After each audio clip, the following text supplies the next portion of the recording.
right. Did that do something? I hope it did something. Shut up!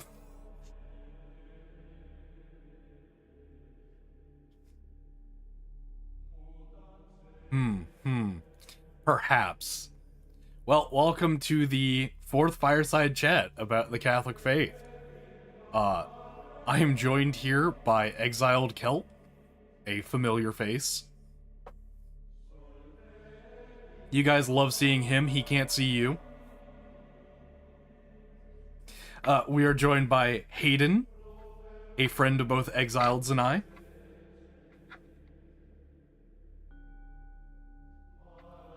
Oh, I see. The humility is off the charts here.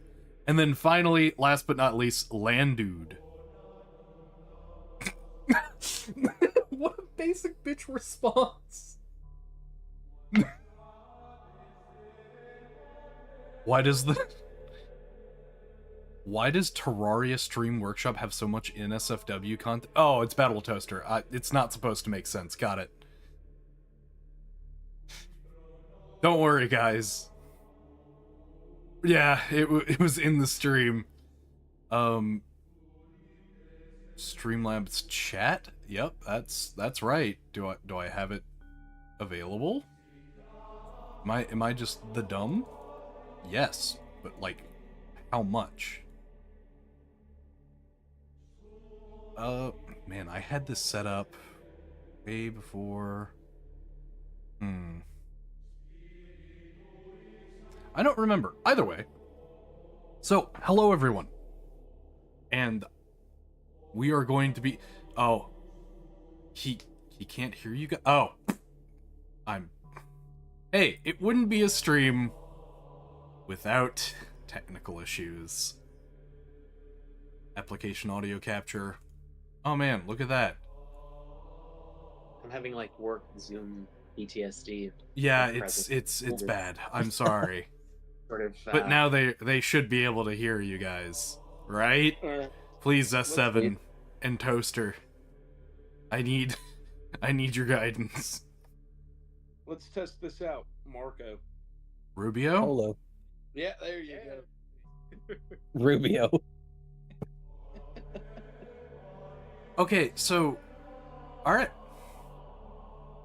Well, everyone is here. I am going to procedurally try and, get the stream chat into the actual picture, because I may or may not be incredibly stupid.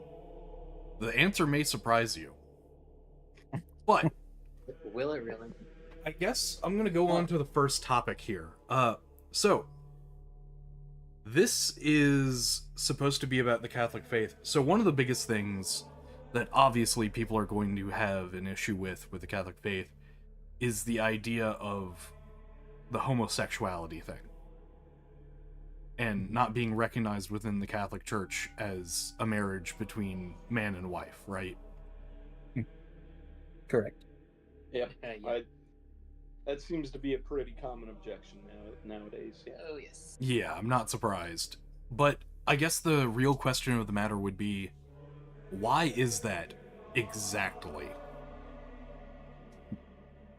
Like, obviously, man and wife with Adam and Eve, but why is it not changed nowadays? And this is obviously asking a question due to, So there are societal. There are more direct and indirect references, I suppose, we might use from a biblical perspective. I mean, obviously, if you take it to the Gospels, Christ also refers specifically to a man and wife. I would make an interesting note also that from a cultural perspective, the notion of marriage, even in those days, throughout history, has never encompassed it. Even in cultures where homosexuality was much more sort of freewheeling, perhaps, than others. Certainly, ancient Greece and Rome had plenty of that. That's kind of exactly where I was thinking of. And there are more direct references in the New Testament to, sort of the ultimate impact of what it means to be homosexual, and the fact that if we're talking about classes of sinners, that seems to just fit into that. Paul brings it up a lot in the He does. epistles. Then there's kind of the natural philosophy approach to it, which I I know was gonna bring a that up lot too. The more natural law response to it. a lot of people don't like this act, but there are Yeah. multiple like ends towards the sexual act. The unitive, binding two souls together in an intimate act. The procreative, having kids, and I'm blanking on the third one. Um, but anyway, the design of the human body just indicates that there is a proper way for these things to work, and that just isn't it. It kind of blocks out a large portion of what See, the act itself is meant to do, which is be an opening for the creation and introduction of new life into. I think people very often, if not all the time, overlook God's plan for things that He's given us. And the whole plan behind sex was to join a man and a wife who have been spiritually bonded through marriage to be able to procreate and be fruitful and multiply, right? So Right. to go against that is to either go God Oh, completely on a matter, or B, take it into account and reject it anyways, which is, I'd say, probably way worse, is to be knowledgeable of the fact that it's wrong and still do it, Yeah. because by definition that's mortal. If you're just ignorant, that's which isn't as bad, but I mean, most people, I would say, are doing this within full knowledge that this is not morally acceptable, and they just continue to do it because it makes them happy. And it's really a selfishness thing, I mean, people don't see things for the greater good anymore. They really just kind of act on impulse and do what they feel like doing, and that has terrible implications across the board for everybody, really. I mean, no one sees how much it affects everyone else, but it really does. If I may put another point on that too, I think the conversation we have to have centers around what is true, and I think you mentioned this pretty well. But one of the things that I think happens a lot in these conversations is we end up talking about truth from the perspective of what is pleasurable, what feels good, what Yeah, seems to be right. you And hear that coin term get thrown around a lot, like the whole "my truth" thing. absolutely, Mm-hmm. and The no one has a singular truth. Truth isn't a, like, subjective thing. It's like, it's not an objective thing. You have to, truth is truth. You can't just make it up, you know? yeah, I so it's mean, not you have to use subjective, is logic. kind of what you're saying. Right, yeah. It It's doesn't. not, It isn't based on perspective. Truth does yeah, not exist in perspective. it's not something that you can be like, oh, well, I feel like this is right. It's not a feeling. Emotions have nothing to do with truth. Emotions are tools that we can use as humans to uh socialize better and make connections and stuff like that. And I mean, ultimately, emotions is what leads to marriage and sex and children and stuff, so it's obviously very important. But when it gets in the way of reason, such as using reason to get to the truth, it can be an obstacle. You have to learn how to tame it. When rightly guided, they can also point towards justice, but you also have to flesh out, Yes. like, it is this coming from an innate feeling that this is unjust, or is this something that I am offended by because I don't want it to be Yeah. true, Yeah. Well, that's another thing that I was going to bring up is what is the definition of morality based on the Catholic, doctrine? Well, so before we move on there's a couple other things that I kind of want to tack on here. Um, if you don't mind. The first thing is that a lot of times you hear that particular discussion laid out in terms of fairness. Well, it's not fair that these people are denied the opportunity to enjoy the sexual act when other people can. But the Catholic Church, and in general most forms of sexual morality, even untethered from the truth of the faith, restrict people's freedom to engage in that activity all the time. Like, I'm a single guy. I've got no more freedom to engage in sexual activity than they do, you know? That's a good point. That's a really good point. The other thing is, I think people have this caricature about Christianity that the sin is having those urges, but the Catechism of the Catholic Church explicitly says that people with same-sex attraction are beloved children of God that are worthy of love and respect like anybody else. It's the engaging in the activity that is a problem. Correct. Yep. Yeah. Give me 1 second. Yes, I'm very quiet because I wasn't speaking. Okay. Looks like Battle Toaster is having a question. Sure. I hope to all things holy that is on topic. Oh, great. It's a dementia joke. Sad. It's a running gag. It's a running gag. Don't worry about it. Channel thing? Yep, channel thing. So, is your question as to morality, what is the source of morality? Or yeah, what would be the source? What determines what is moral or not? I think that would be prevalent in the definition, which I have, if you'd like. Real simple answer, one-word answer, Tate, to your question? God. God, yeah. Yeah. So, you know, that becomes a much more nuanced conversation, but ultimately, God. Right. That's ultimately what it boils down to. But as far as like the actual definition, just for anybody curious, for Catholic teaching at least, morality is understood as the standard of human behavior in light of God's law, which has also been revealed in truth and human reasoning. So, taking God's law into account and using our intellect as human beings to deduce what is logical, that is sort of the construct of morality itself. So, on the topic of like homosexuality and stuff, you could use the moral code to be like, well, what did God intend sex for? Okay, now does homosexuality align with God's use of sex? Not necessarily, because it's supposed to bring forth children. That's the ultimate goal of sex. His procreation. His right. first command to his highest creation was to be fruitful and multiply. Yes, exactly. That was one of the first words of Genesis.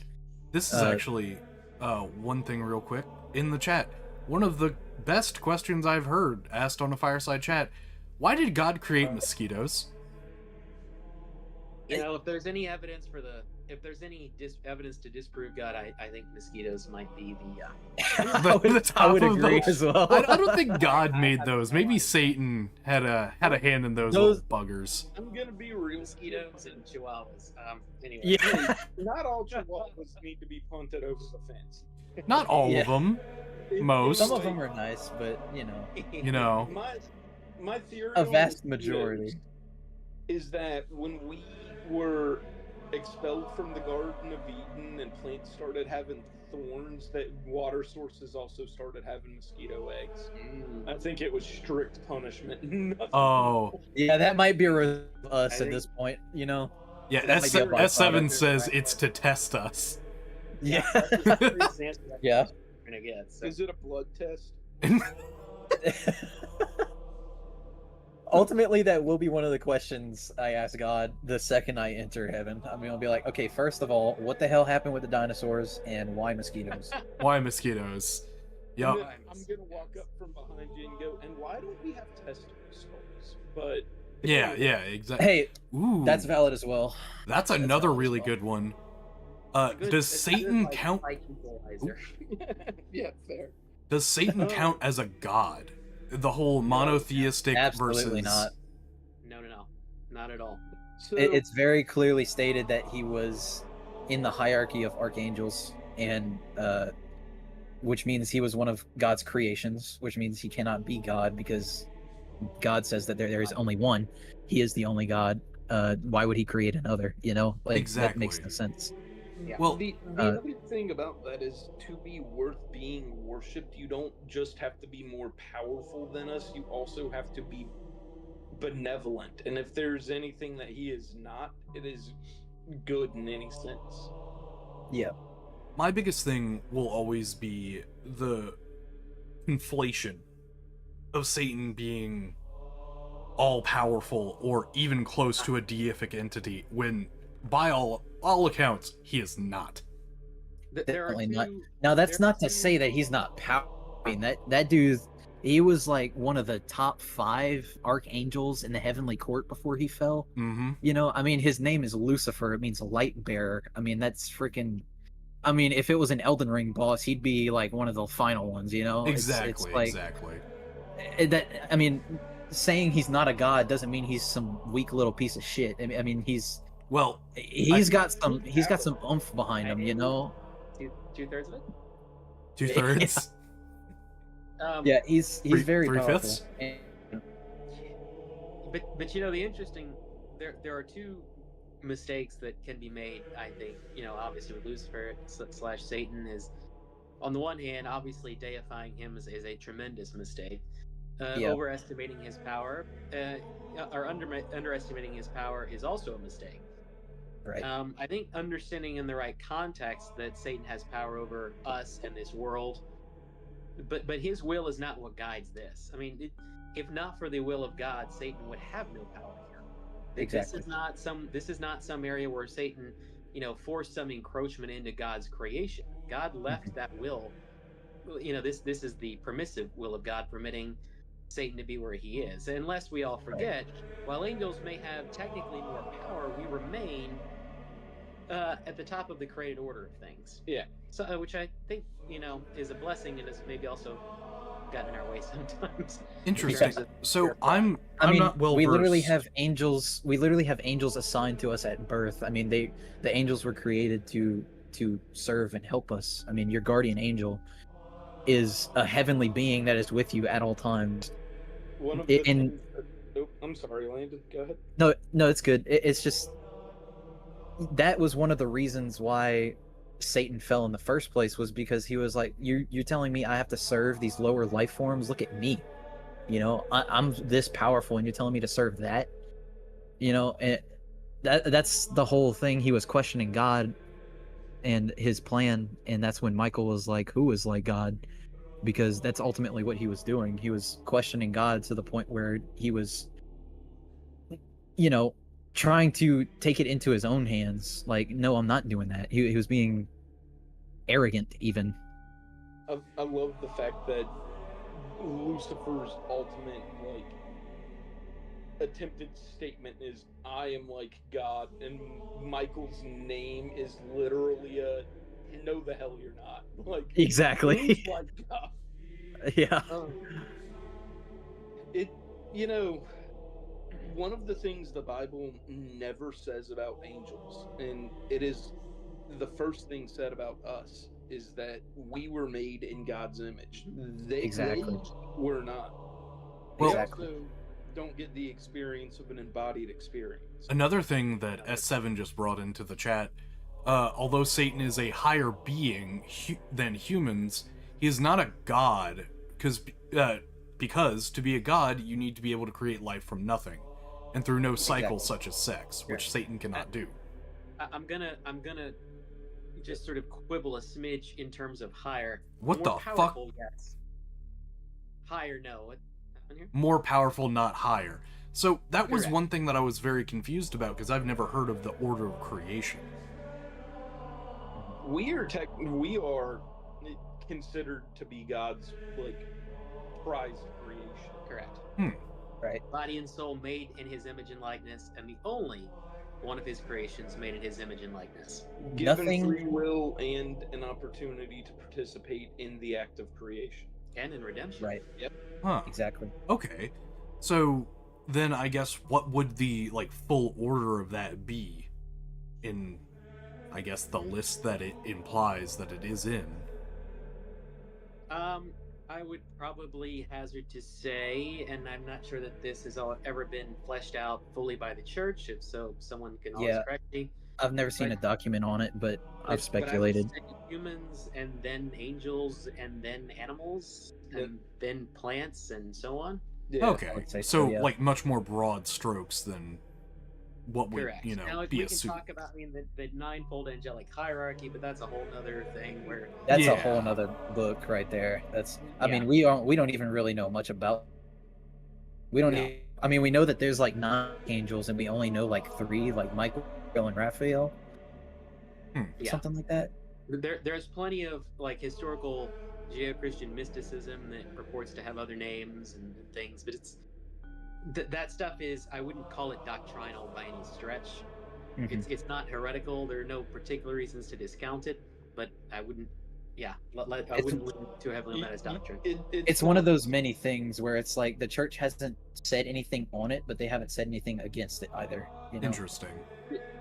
Now, the ninefold hierarchy is preached in is taught in seminary. I can tell that. I will say that much. A lot of Right. saints have written on it, but you're not gonna find like a papal encyclical or a document from a council that says this is exactly the makeup and layout of heaven. Right. It's a Well- risky business claiming to have that knowledge when you don't. So, back onto the kind of topic of the Satan is not a god, so that it's still a monotheistic. I've always taken it as, although he has quite a lot of power, and especially over the material world, it is nowhere near the level that God has, No, and because so God it is cannot be infinitely equivocated. powerful. Yeah, The interesting thing about this is I mean, Satan even knows he's going to lose at the end of time. There's no way he doesn't know this as a creature of God's creation and as someone that would have been privy to the innermost workings of the Godhead from the beginning. I mean, he was there for the creation story, you know. Correct. I mean, So Satan even knows at the end he loses. So that kind of brings up my other thing is I think we need to express the complete lack of good that Satan Did you get it last? is. Yeah. Yeah.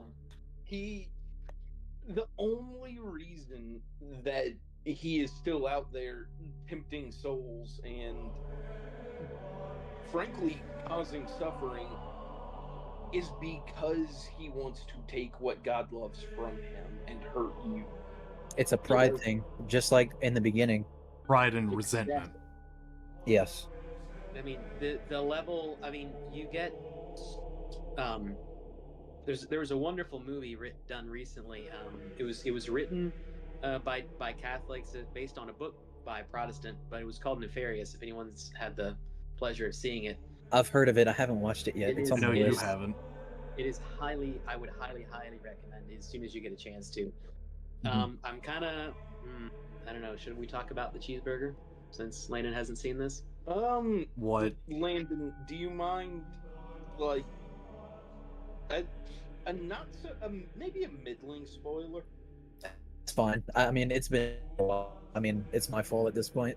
Yeah. So, the main character who is being possessed, he's on death row, so he gets his choice of last meal, Right. and he wants a cheeseburger. He wants it well done, which is part of the reason I know he deserves to be on death row. But that's a whole nother conversation. Oh, no. This is coming from a guy who doesn't believe that vegetables or cheese belong on a burger. I don't want to hear that. In this case, I think he's right. In all other food-related topics, Yeah. Except when we go to restaurants and you literally order the same thing I do every freaking time. We'll come back to every time, but okay. 99 out of 100. Yeah, I'll give you that. Yeah. Anyway, Cheeseburger. So anyway, the demon takes back over after he puts in his order and is like, you know what? Actually, I take it back. I don't want anything. I don't want any meal. I don't want anything during my last meal. I'm not hungry. And at the end, you just see this guy's wanton despair because he clearly ordered the cheeseburger and he didn't get it. Right. The dude, like his last words were, "But what about my cheeseburger?" Why? Dang. And the thing of it is, why did the demon do that? We had no particular reason. They hate us. He wanted to be a dick. Yeah, it is seething, unbridled hatred. And the real irony of that is it doesn't matter what you do for them, because clearly this guy, he's on death row. He's not doing things in God's service because he's not on death row because of that. Clearly not. It doesn't matter though. They hate us. And it's not like he's going to have any opportunity to save a soul on his way to the electric chair. What's funny is apparently after the movie was released, they got a lot of like written feedback, particularly from dudes, that said the cheeseburger scene really hurt. Oh yeah. Yeah. It hits, man. That's about what I expect. So, Renee Briggs in the chat. It hurt me too. Anyway, what you got?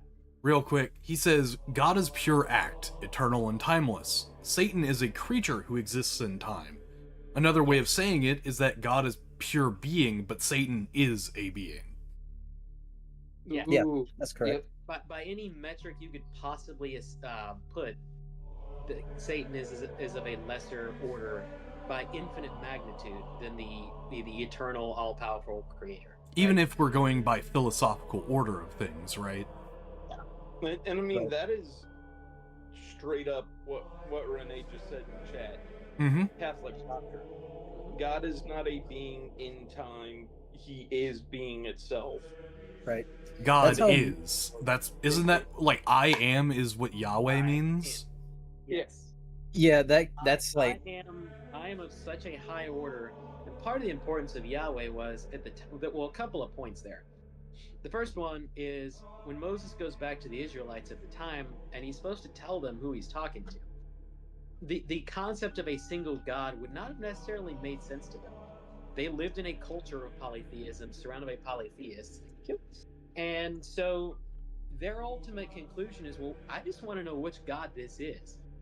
And he comes back to them and says, tell him I am sent you. He is above naming, and to even dare to give him his proper name or a proper name would be to reduce him and subjugate him in a way that is just not possible. And you can see how much the Israelites just couldn't understand this at the time, because while Moses is on the mountain receiving the Ten Commandments, they feel the need to make a golden calf. And the interesting thing that I think people get wrong about that is they often think that the problem is they were worshiping the calf as their god, but they weren't trying to worship a separate god. They were worshiping God as the calf. They thought, they were worshiping God as the calf. They said, behold your God who took you out of Egypt. And the problem is you can't diminish God into a statue like that. Nope.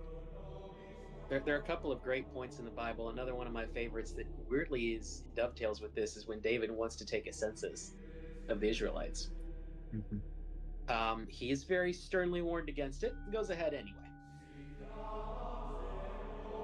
There are just things you're not supposed to know, and you're not supposed to reduce to quantities. One of those was God's nature. Another was the number of his people. I like that. Man, I wish they would, actually take into account that nowadays, but I doubt that's a big thing for them. Yeah, we're not really God's people anymore. That would be unfortunately very reductionist. Hey. Now. Wait. Most of the fun of being a Christian nowadays is being able to point out who definitely is and definitely isn't going to heaven. How can't you see that?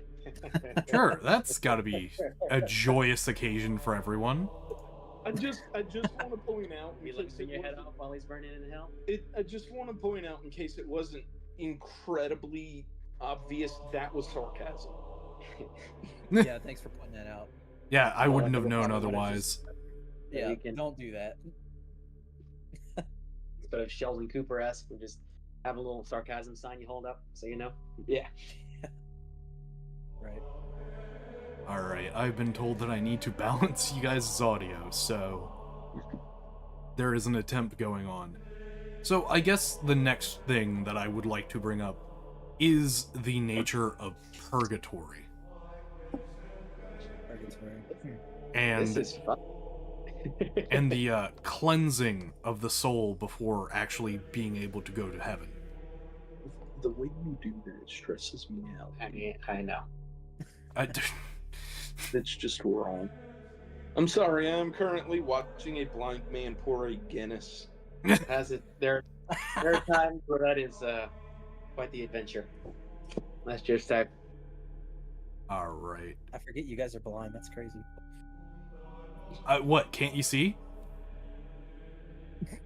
I mean, What this woman is doing to me? pardon my insensitivity, but I mean, I can. Lucky. Yes. Oh no. Don't worry. Hey, at least y'all get y'all eyes back, in the heavenly court. Well, yes. Cool. So the I'm question sorry, is, Hayden. first- We're all butt ugly. Yeah. Well, It doesn't then look great. I am most blessed among this group. Then fantastic. I'm You're probably sexy better as off. hell, says the guy that can't see. I didn't say I was sexy as hell. Oh, I no. said I'm blessed because I don't have to look at you. I'm saying I'm sexy as hell and that I can't see. Hmm.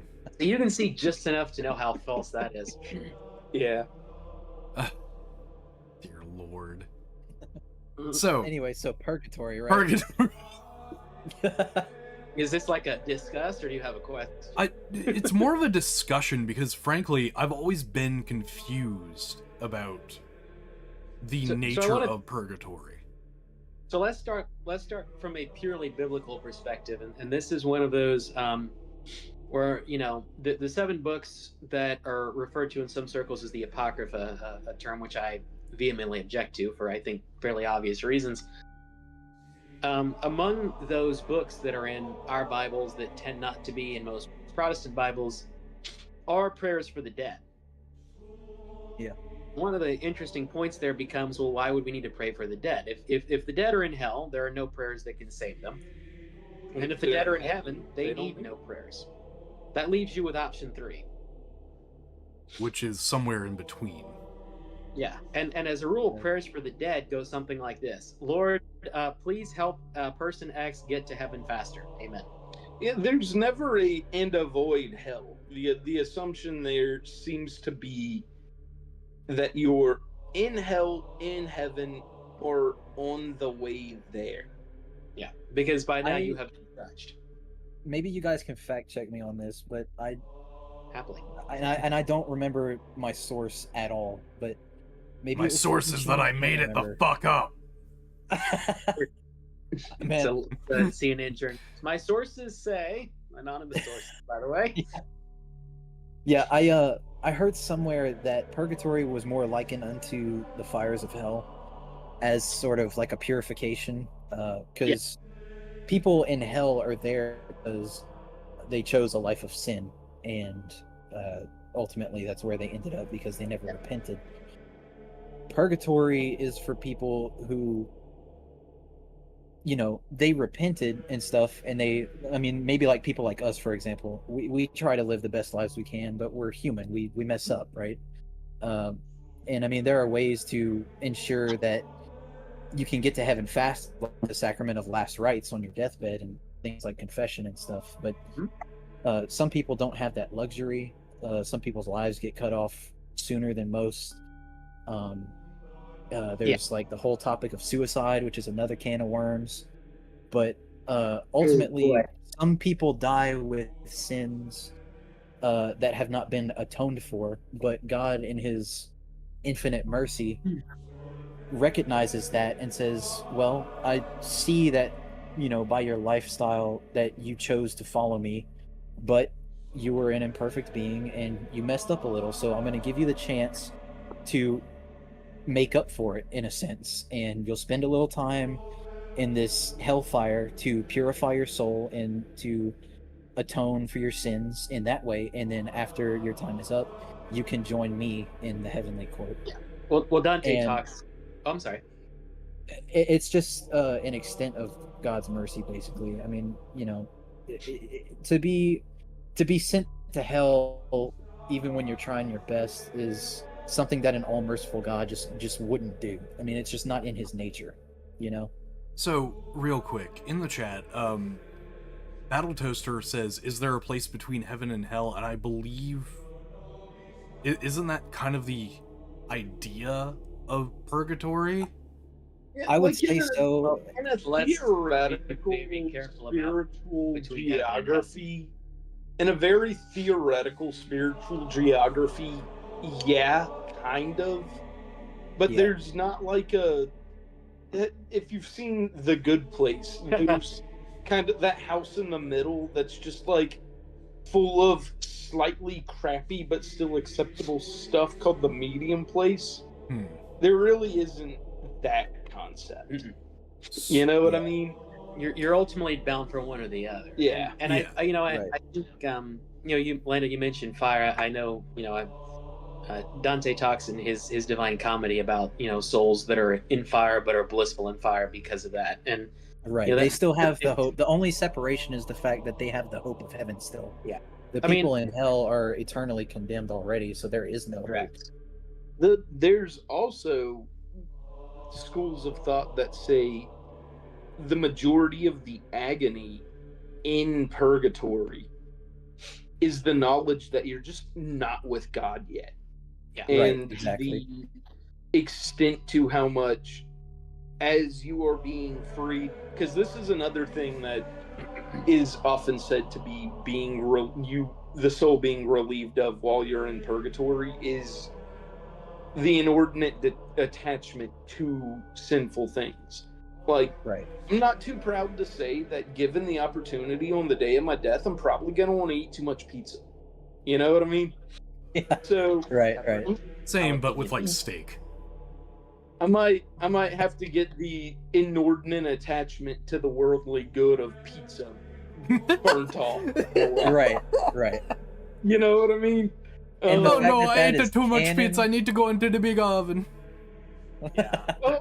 So it's even funnier than that. Oh no, I want to eat too much pizza. Yes, exactly. So the kind of thing there is, from what I've gathered, you've got the consequences of sin, the temporal consequences of sin not yet faced, and the attachment to sin not yet fully purged from a soul that is truly contrite. And the basic imperfection of the soul. Yeah, I it's think the my favorite- genuine human condition at that point. My favorite way that it's ever been analogized was by C.S. Lewis, who said, imagine showing up to like a ball covered in mud, and the host walks out and says, we are all kind and gracious people here. You can come on in and nobody will judge you about your stained clothes or the mud on your legs, and it'll be fine. The soul would demand an opportunity to get cleaned up, because we know there's a level of injustice about being led into heaven not fully perfected. So Also, real keep in mind, quick, guys. you face your judgment on the day of your death. So, I mean, at that point, prior to being in purgatory, you would have seen God. You know, you would have met your creator. And that's kind of ties into what you were saying with the want to be clean. So real quick, I mean, how can you see a God and not want to be perfectly clean to enter his house, you know? I get it. Right. S7 had said a while ago, I just didn't get a time to get to it. Sure. Purgatory is a place where your fate as a passed away soul is to be decided. I think the fate is already decided. It's Yeah, the just fate is a already cleansing process to I be may able go to back- enter heaven. Right, If I may go back to Dante, because he's a favorite of mine as a poet on this stuff. There are only 3 gates mentioned in the Commedia. One of them into hell proper, one into lower hell, which we need not discuss here, and then one into purgatory. There is no gate between purgatory and heaven, because by that point you have basically entered, and will enter paradise. And I want to put a finer point too on, I think, what Grant said, because this is one of these things that I think through a Protestant lens has always slightly mystified me without a more direct biblical understanding of why this should be the case.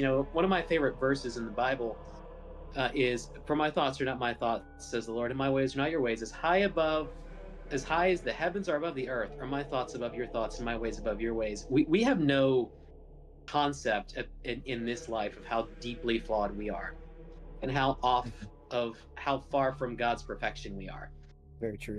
There is no reason to me to believe that upon the expiration of the flesh, the soul attains its perfection instantly.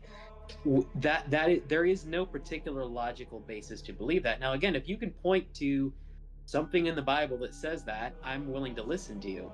I've not seen the evidence to suggest So that. this is another thing, like, the church explicitly does not use units of time to denote purgatory anymore, because it led to kind of this conception of a 1-to-1 ratio between time in purgatory and time on earth, when really it was just kind of a measure of convenience, a way for people to kind of understand, Like the the fires concept. of hell. Yeah, or the fires of purgatory. Yes. But on a similar point, if after having been judged and seeing just how far I've fallen from what I was meant to be, and how much extra crap has clung on to me while walking through this mire we call life, I'm probably going to look down at my body covered in crap and just scream at the top of my lungs, "Get it off of me." Yeah. Look, even while I'm here, I am quite like, ugh. I do not like this Exactly. grime. It makes me feel... Even with my tainted human mind, I still find the time to criticize. I'm smart enough to realize how filthy I am. This is awful. Yeah. Landon, I really like that. Even with this tainted human mind, I still find the time to criticize. That's good. So, Renee Briggs, purgatory isn't the place of judgment, but happens after judgment. It's where the soul gets purged of its attachment to sin, and to suffer temporal punishments for sins against our neighbors. And that's Correct, kind of right, where exactly. we're at. It's like you're going to get there eventually. You just have to basically cleanse yourself of the things you did in life as a It is after also like effect. It's I also basically like a caution- spiritual go to jail, You'll roll doubles at some point, right? Right, Yes. exactly. or you'll pay your $50. I caution obviously about purgatory being referred to as a place. I would suggest a state is probably more accurate. Yeah, I think it's all the church ever actually says about purgatory is it is a purgative state. But it's, I mean, there are the real important thing for us to know, as earthly Catholics, is that it is there. It is a thing through which we pass, and obviously we can speculate on the specifics. Is it a 7-tiered mountain, as Dante would have had us believe? Is it, which is highly unlikely in a literal sense? Is it a waiting room? Yeah.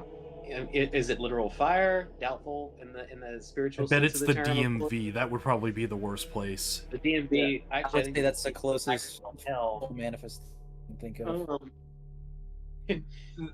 Never felt particularly purged after going through the DMV. I felt You've more never punished gone for- through the DMV. Honestly, You're blind. Hey, bud, I gotta have I gotta have an ID. I can't drive, but I need an ID. We've been through the DMV. It's not fun.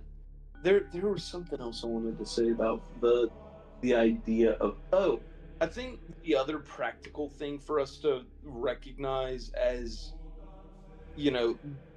Catholics still going through life is that it's not a get out of jail free card. If you miss the boat, you can't just catch the purgatory dinghy to catch up. There's a real simple teaching within Catholicism, which is that if you have mortal sin in your soul and you die with it, and without having confessed it, you go to hell. We can talk about extenuating circumstances, whether you intended to confess it, but as a general church principle, if you have mortal sin on your soul, which implies that you know about it, obviously, Mm-hmm. And you had a chance to confess it and you didn't, and you die first, you're still going to hell. So purgatory, as you say, granted, it's definitely not just a get out of jail free card. No, it's you were almost there, but you got a little bit of dirt on you. Right. It's a grace period.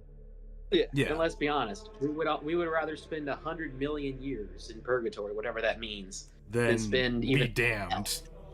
Right. I really find it ironically beautiful in some kind of way to consider purgatory a grace period.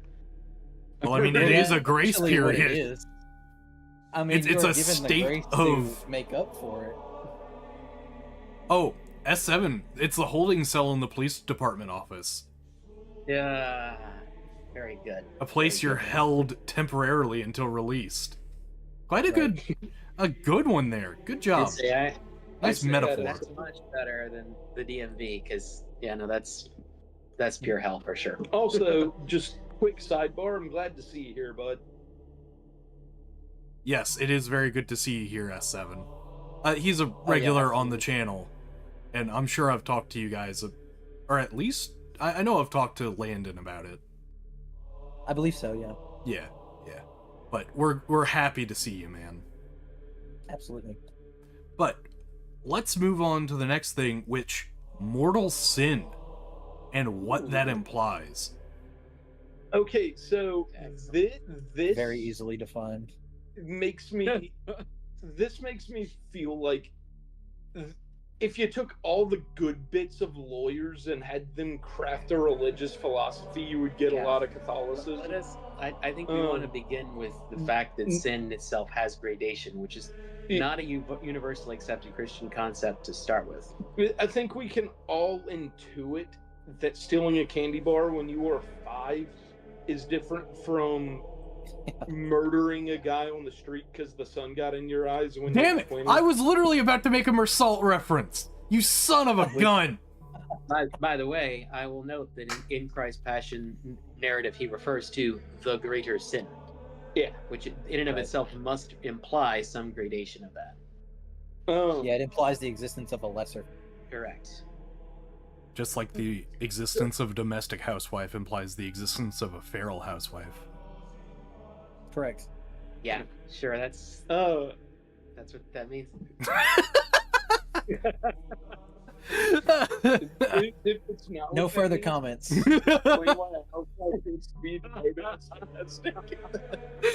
I'm waiting. Because we like repeated redundancies. That's Oh, yes. No. Repetitive and redundant. Redundant. A lawyer's favorite way to speak. cease and desist. Ah, yes. Of course, of course. But Affirm and agree. No, like, Were we gonna talk about like the definition of a mortal sin? Yeah, Like, let's here- let's go to the definitions of the different types of because the sins. definition of mortal sin actually kind of clears up. I think a lot of people have a basic It's concern about. self-explanatory. Yeah, I think a lot of people have a basic concern about. Well, did I commit a mortal sin? And my general answer to that is, if you have to ask, you probably haven't. Exactly. Yeah. The Mortal sin is you had full knowledge that what you were doing was wrong, and you chose willingly to do it anyway. So and the thing that you did is grave, grave matter. So grave Right. matter, voluntarily and knowingly committed. Right. Grave matter is where we tend to get a little stuck. Right. But part of the importance there is that you know that it's grave matter. Now, some bright spark, of course, somewhere would say, well, then I'll just Not know anything. which I assure you that'll get you a fast. How about track down. this? I do not think, What do you therefore I do not am. So I cannot, commit mortal Yeah. sin. Right. Well, That's Tate, where and I where made a people bit with of a mental wedding disabilities come in. Yeah. They have no sense of sin, so Tell me about the held accountable rabbits, for anything. George. Yes, exactly. There is a concept of like an age of consent where before that the church says kids are generally not capable of making an informed moral decision. So Isn't it like I would- 7 or 8, like the I time believe- around where they make first confession and communion is I think it was sort about, of I like think the it was cutoff? 6, but it might be 7. I think it might have been 7. Because I made my 7. first confession when I was 7, so that would be logical. I for did sure. as well. I would make that claim as well. But yeah, That I would- think you're right. That would imply a mental ability of Oh shoot, I'm blanking on. Well, let me help you. You're basically you're asking, children to make a couple of things. Obviously, a mental ability of right. a capability. We assume obviously that you chose to do the thing you did, but the question is, did you know how serious it was? Or And that kind of transcends religion a little bit too, because Oh, it does, absolutely.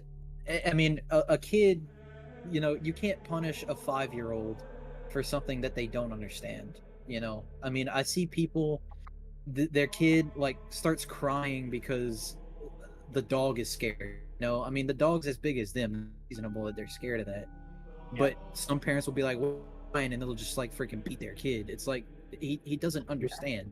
You can't hold him accountable for that. He's not doing anything wrong. I'll give you Correct. something So to cry it's- about type thing where the kid doesn't understand why it's feeling this emotion.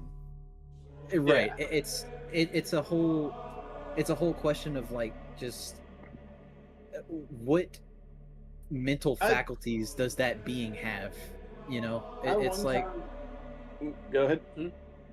well, if they can't, if they make a decision without knowledge, which most of them do, then they can't be held accountable for it. It's just as simple as that. I mean, you can't treat them like they purposefully did something whenever it's not possible for them to purposefully do anything. I mean, they're so negligent about life in general because they're brand new.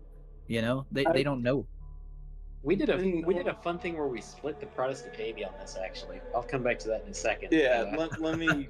King Solomon? I'll explain.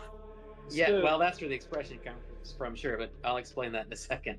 I was a public defender for a bit of my career, and I once represented a guy for terrorizing the patrons of a local restaurant who thought that his sister had the power to freeze people with one touch, and that he won the Heisman Trophy playing for the New Orleans Saints at the age of 12.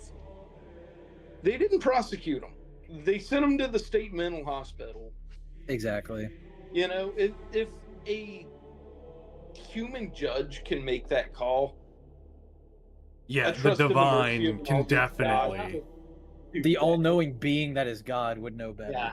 Well, that's like the old question. What if you found someone on a desert island that no one's ever gone to before, except apparently that one person, but who's never known about God? Is he going to hell? I'm like, gee, I'll just trust that God knows, it can judge fairly there. Look, that's not God knows that Grug over there is is doing his best. All right. Right. Yeah, like I'll let the all good, all knowing, all powerful creator of the universe decide that. I'll trust him. Now, what the beauty of that is, well, I didn't know that was that bad. I think we've all experienced something like that. Like living in South Louisiana, there's a good chance that you didn't know getting shit-faced at a crawfish boil was a grave matter. Wait, it is? Now, yeah. What? It's a sin of It's a sin of gluttony. Yeah, right. Why'd you guys have to make me know this? Sorry. Sorry, Tate. No one said it was fun being Catholic. That wasn't our. I mean, it is. It's not easy though. Correct. And by the way, not knowing only gets you so far, because one of my favorite examples of this is the story of Cain and Abel. Because clearly Cain is very severely punished for committing the first ever murder. And Do yet, I look before like that, the brother keeper? Yeah, am I my brother's keeper? Can I slightly push back on this? I feel like Cain knew beating his brother's head in with a rock was probably not a good boy move. But that's where I'm going with this, which is God never said, and you will find no previous account that suggested that he did, that murder is wrong. And yet, because parts of the natural law are impressed upon our beings, on our very souls, we know this is the case. Yeah. And if we didn't, Cain wouldn't need to get snotty with God when he came to him in the first place. Now, and then the full, ascent thing, that's where you get some interesting questions about, addictions or compulsive behavior disorders and stuff like that. But what these rules ultimately show about God is he's not some kind of tyrant watching you until to see when you break a rule and trying to send you to hell for it. He'd prefer you didn't. Yeah. You're given every possible grace right up until the point of, you know, God, I knew that wasn't your will, and I did it anyway, because either F you or because I wanted to. Yeah. Well, that's its own thing of willful disobedience to the Lord, you know? Well, and It's well, really what it's that is drilled the down. essence of mortal sin. And Yeah, is knowing full well. Yep.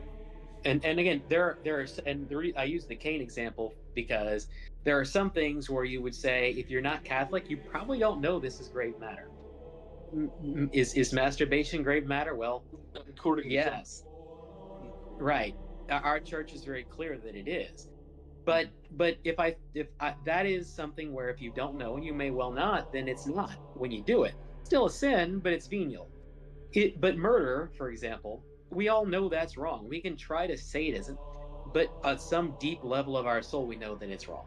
Well, and then there's so, the distinction between other types of killing and murder, of course. Absolutely, because murder by definition is not killing; it is an unjust killing, which is why that's why they specify that it's murder.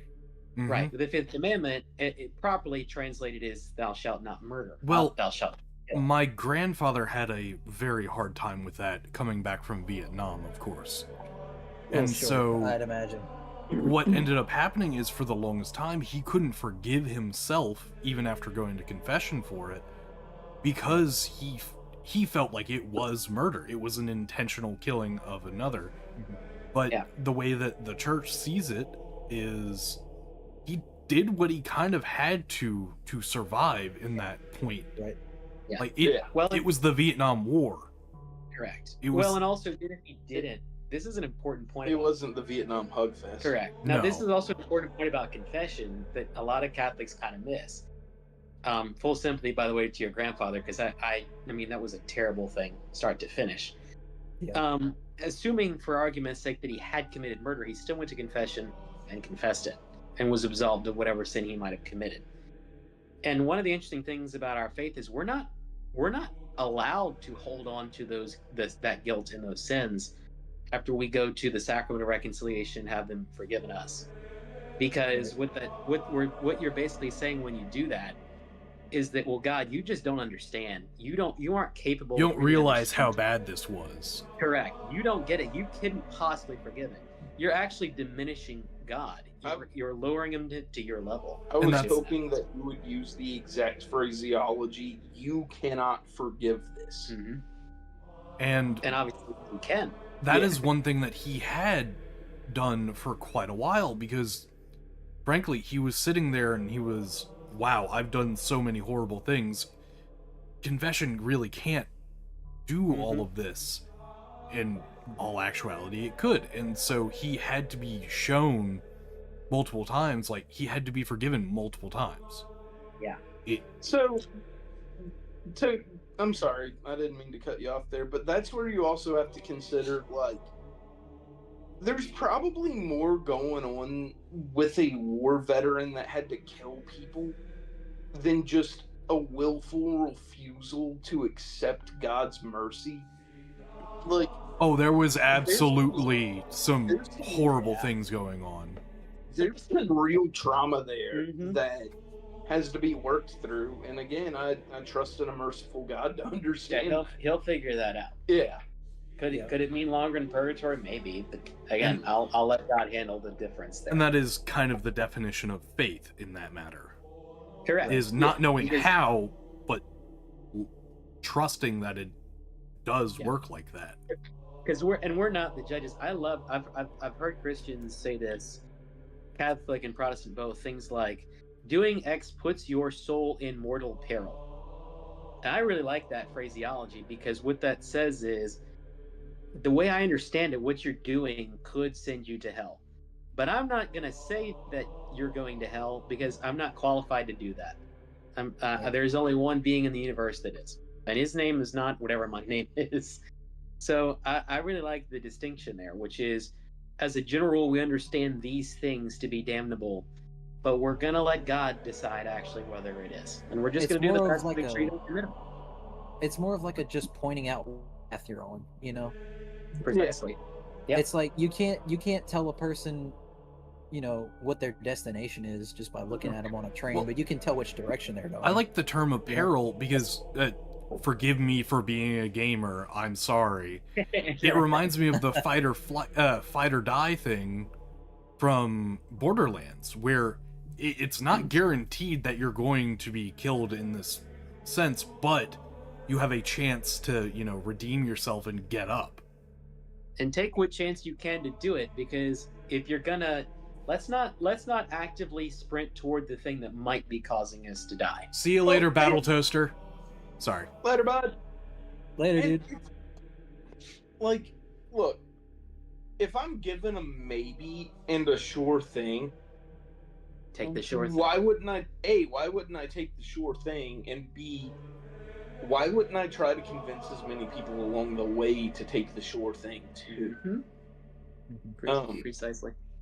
I know this is getting a little bit off. I'm not sure what the topic is anymore, so Don't let's worry, go I've ahead. got it. We're good. This is getting a little bit off topic, but I think it was Pendulette from Penn and Teller, who is a strident atheist, Yeah. once said, I don't respect religious people that don't try to evangelize me, because how much would you have to hate somebody for you to believe that they are risking going to hell for all eternity, and just Let them. not bother telling them because it's going to be a little uncomfortable for a bit. Or how little do you believe in what you're saying? Yeah. Well, One of those two are the only two options I can see. Right, and it's our job as confirmed Catholics of the Church to instruct people who are searching for the truth. Disciple the nations, baptizing them in the See you name later, of the S7. Father, and the Holy Spirit. Bye, S7. See ya. But yeah, it's one of those things where if you truly believed in what you were trying to preach to me, why wouldn't you try your best to save my soul as well as yours, instead of, per se, like some denominations, they will lord it over you that they are better than you. And that I've always felt like when judgment comes, the person that has a more difficult question to answer between the person who was ostracized from the church and never felt safe in going back, and the person that made it to where they would never come back, the one that's got the harder question is the one that forced them out. Well, I let's add agree. another dimension to this too, which is, what's another reason these days people don't do that? Well, it might that they might be offended, they might be made uncomfortable, and I might be uncomfortable, And I might be uncomfortable, and I might be uncomfortable. Dude, do you really believe that if you don't evangelize them, that their immortal soul will be in agony for the rest of eternity? Isn't bias. that worth a little discomfort that you might feel? Because I certainly hope so. Just as a general principle, you know, I would think I would care if, you know, if you walked up to someone on the street that was starving and somehow didn't know they needed food, would you tell them? Would you worry about telling them, dude, you need to eat, just because it might make you uncomfortable? Wait, I assure you what? would. I said, if you walked up to someone that was starving on the street, somehow didn't know they needed food. Oh, okay. I thought you said, and you didn't know they needed food. Oh no, I'm sorry. Maybe if I did, I apologize. But yeah, Either way. Yeah, if you said, you would absolutely say to them, you need to eat.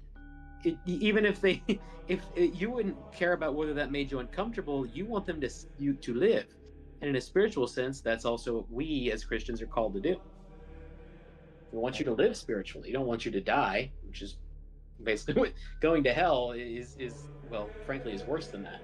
So we would prefer you live with us. Yeah, like, to kind of dumb it down, I've always thought the idea of, oh, they don't belong in church is kind of like, look at you. You're too dirty to take a shower. Like, yeah. What? Yeah, that makes What no an sense to me. I asinine can't stand people idea. like that. Yeah. There's also a good tangential point to the church thing. because I run into a lot of people that say things like, I don't deserve to go to church. I am not worthy of going to church. I've done all this stuff. And I'm like, dude, Perfect. Just who we're looking for. dude, Great. none of us is worthy to be here. That's why we're here. That's the whole exactly point of all of this. Yes. Come on, brother. Yeah, like if we were perfect godly beings, we wouldn't need this. So this really cool dude once said some stuff like, "He who is without sin cast the first stone," and the healthy don't need a physician.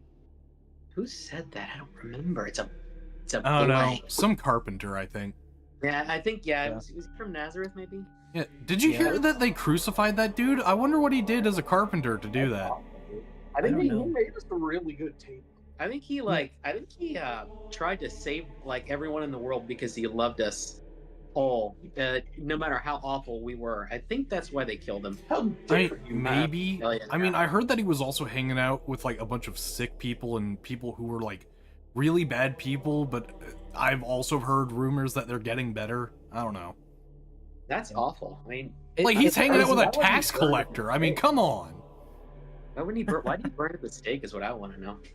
Anyway, There's another point there actually that we might come back to at some point. how did we split the Protestant baby? If y'all, Oh yeah, the if y'all, splitting the Protestant baby. So if y'all don't mind going down whatever Hayden's rabbit hole is. Go ahead. there's a fun debate obviously among Protestants about when people are baptized. Some faiths, and it's not even like a Reformed versus whatever distinction, or It's a whatever Pastor Jim decided when he started the church. basically, yeah. So some Protestants like us believe that baptism should occur as infants, and some Protestants don't. Well, if you're one of the Protestants that doesn't, you find yourself being like, well, wait a minute, so we're not going to baptize these kids, but before they like proclaim their belief in Christ, are they going to hell when they die? So what those Protestants did was like, oh no, there's an age of consent, before which they can't sin, and then after that, then they can, and then that's when they get baptized. To which I say, I'm not sure where you found that in the Bible, Mr. Sola Scriptura, but neither here nor there. So we do both of them. We're like, we're going to baptize you when you're a baby, and we're also going to say, this is what your age of consent is, before which we believe you can't commit mortal sin. That's how we split that's how I say we split the Protestant baby there. Well, the whole point of baptism isn't just to erase sin. It's specifically for the sin of original sin. Correct. So There's a clear distinction between that. And on that note, what you generally find is amongst like Anglicans and Lutherans, the like older mainline high church kind of Protestants, Yeah. they baptize babies because they still have a conception of original sin. Whereas where the thing starts getting a little bit more iffy is the more closely the term evangelical fits, and the more likely their church is going to have an electric guitar, the more likely they believe that baptism is an outward symbol of the inward faith and doesn't really do anything. So just wait until your kid's 13 and we'll baptize him in the inflatable pull-out bag. Yep. After he makes his confession of his love for his Lord and Savior, then we'll do that. Yeah, not his confession of his sins, because we don't do that to men. No, that would be bad. By the way, I was raised in one of those churches. Yeah, I make snotty references. Grant was actually part of them. It is okay now. I was his sponsor into the church, so I got the full picture here. By the way, my family never won the raffle for the inflatable baptism. And I'm You're still a little bit mad about that one. Yeah. The saltine hosts were nice though. The nice thing is the church is like, joke's on you guys, but we still call that a baptism. Yeah, we do. Yeah.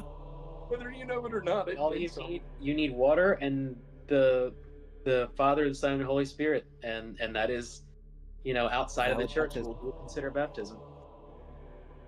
Well, I mean, you forgot Chemical X, which is a cookout. I mean, yeah, it's fair. Mandatory. And at least 3 drunk uncles. Oh, I mean, especially if you're Catholic. I mean, Yeah, you obviously. understand that afterwards. No, the Baptists have drunk uncles too. They're just pretending that like, no, I'm not drunk. Something must be up with my medicine. I just didn't get much sleep last night. That's Yeah, all. exactly. Yeah. They pre-gamed the Baptist. Right, yeah. Oh dear lord. They got a little flask of vodka that they spiked the lemonade with, you know? Exactly.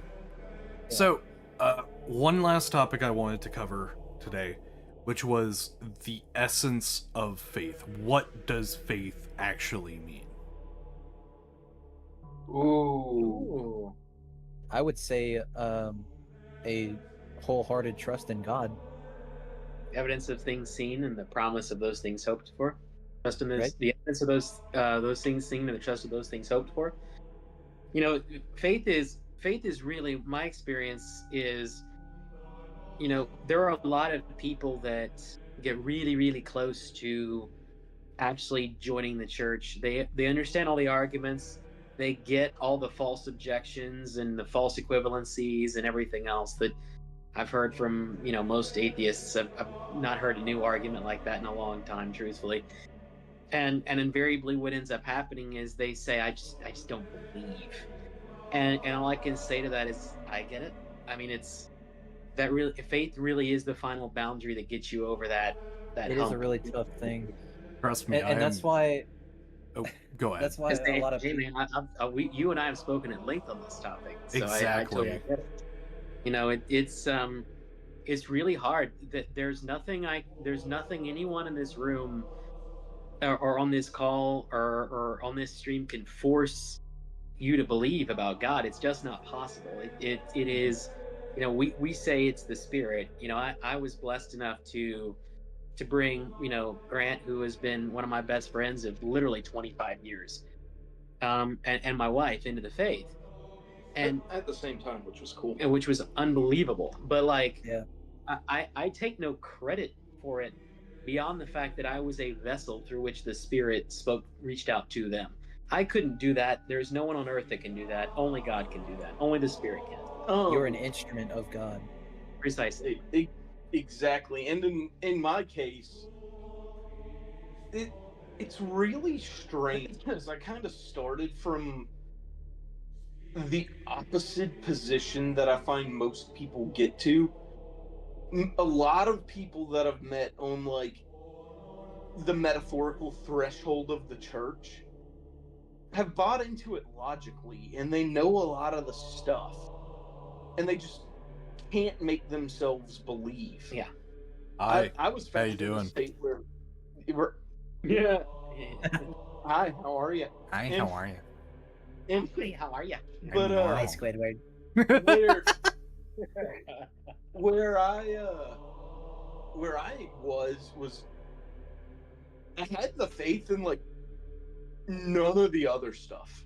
Well, you came from one Christian denomination to another, which certainly makes some difference. Yeah. Makes it a little bit easier, yeah. But what I would say faith is a trust in God's goodness manifested in a hope in the future. Okay. You know, like So I don't get it. I don't know where the plan is gonna end up, but I have enough, I guess,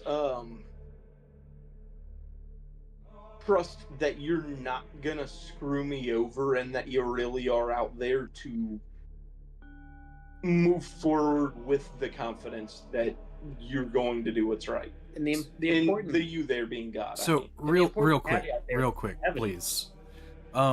please. So Bias Calm in the chat says, my favorite thing to bring up is that it's a natural urge of humans to worship or follow a person, movement, or power. That Yes. is always one thing that I've kind of been hit with. Also, hydration check from Battle Toaster. I've always been hit with the how much of a belief in anything is my willingness to say, okay, I need to believe something exists, so I will choose this. What is it between the option of what feels right and what is convenient versus what is real? So That's where you use your human logic and faculties to find the truth. Yeah. God, I've been trying. I think there's That hamster is that. running like crazy, man. I think there's that, but also I think that answer is different from person to person. It is very customized. I think that there are a lot of people out there that are like, well, of course there's a God. There has to be. I don't, or, you know, an appeal to, there has to be a higher authority. I am naturally distrustful of authority, and which is a testament to my faith in God and the Catholic Church, that I've willfully subjected myself to the longest lasting and most established hierarchy on earth. And, you know, I don't think that if there was no Christian God, I would feel the compulsion to, like, believe in a flying spaghetti monster. You know what I mean? Yeah.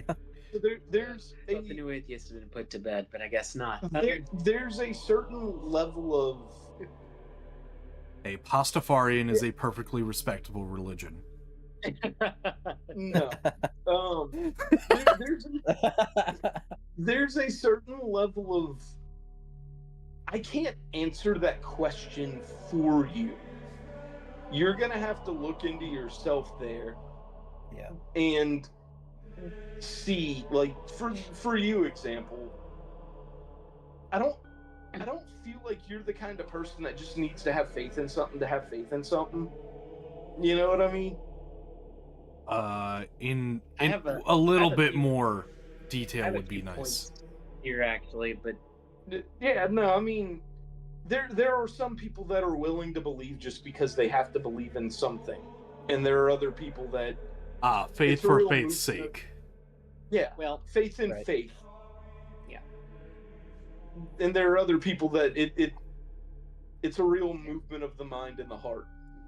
if I may, Yeah. Go ahead. couple of things. So the first thing I want to address is, you know, one of the objections you get a lot is the idea that, well, you know, isn't my belief in God just some sort of manifestation of, oh well, I've got to follow, you know, my sort of primeval need to follow something, worship something.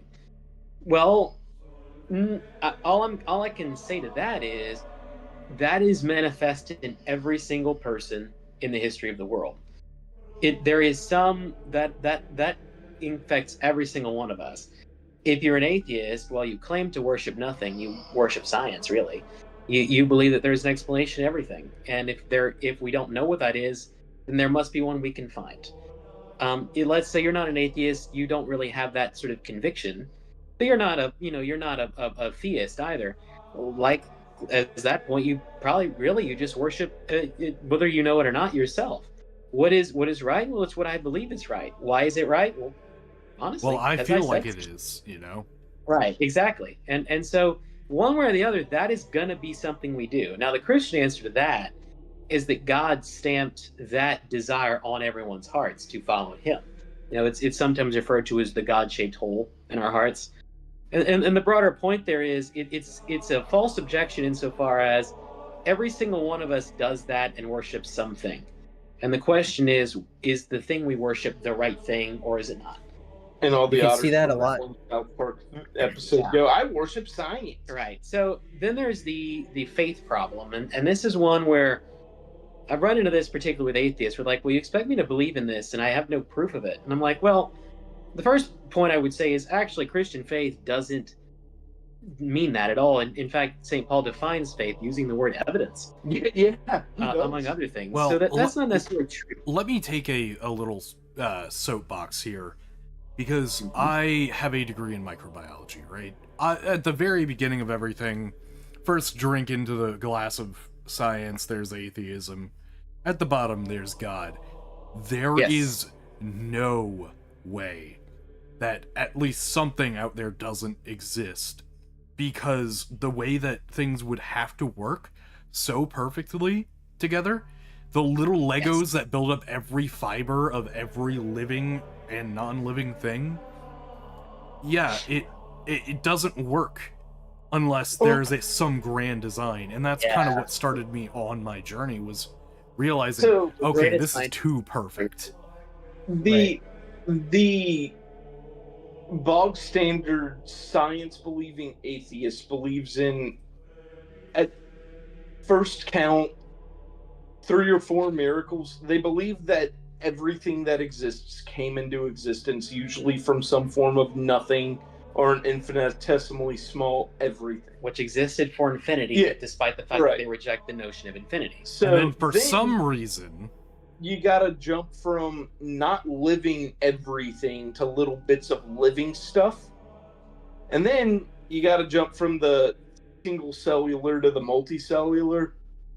Then to intelligent life. There's, in a lot of ways, intelligence is a very poor evolutionary investment. Also, the Precambrian explosion happened, and that's not something anyone can explain away. Yeah, literally measured that the more intelligent you are, the more you want to not exist. Precisely. It serves no evolutionary point after a certain point. Well, that and the brain is a very calorie-hungry thing, which I could have used, the hypothetical I as a species, could have used all them brain calories for baby-making calories. Mm-hmm. It's a bad investment. Yeah, yep. That is true. And the fact that God can be proved so simply through very simple logic as well, because, if you get into an argument with, like, an atheist hell-bent on science, it's like, well, evolution, right? It was like, okay, let's run with evolution a little bit here.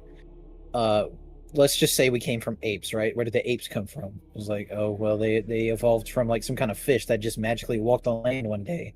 And it's like, okay, where'd the fish come from? That came from some kind of amoeba. And it's like, okay, where did the amoeba come from? And it's like, these little atoms or whatever. And it's like, where did the atoms come from? It's like, eventually you go down the line to the point where we don't know. You don't know, but it goes to the point where for all of this to exist, there has to be existence itself. Because without existence, nothing can exist. Yeah. That existence is what we call God. The state of being. Exactly.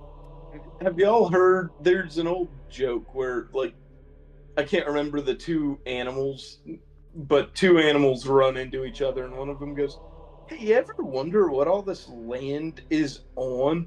And the other one goes, it's a turtle. It's this again. What's under that turtle? It's another turtle. What's under that turtle? It's another turtle. What's under that turtle? Look, man, it's just turtles all the way down. All the way down. All the way down. There are two fundamental problems to sort of Darwinian evolution, which really was the spark that ignited atheism in a serious sense. Right. The first one is we have a decent idea about what things would have looked like on Earth at the time that the first single cell life emerged. And to that end, scientists have actually tried to recreate it. They have completely and totally failed. They can't do it. Mm-hmm. Second problem is something I just mentioned, the Precambrian explosion.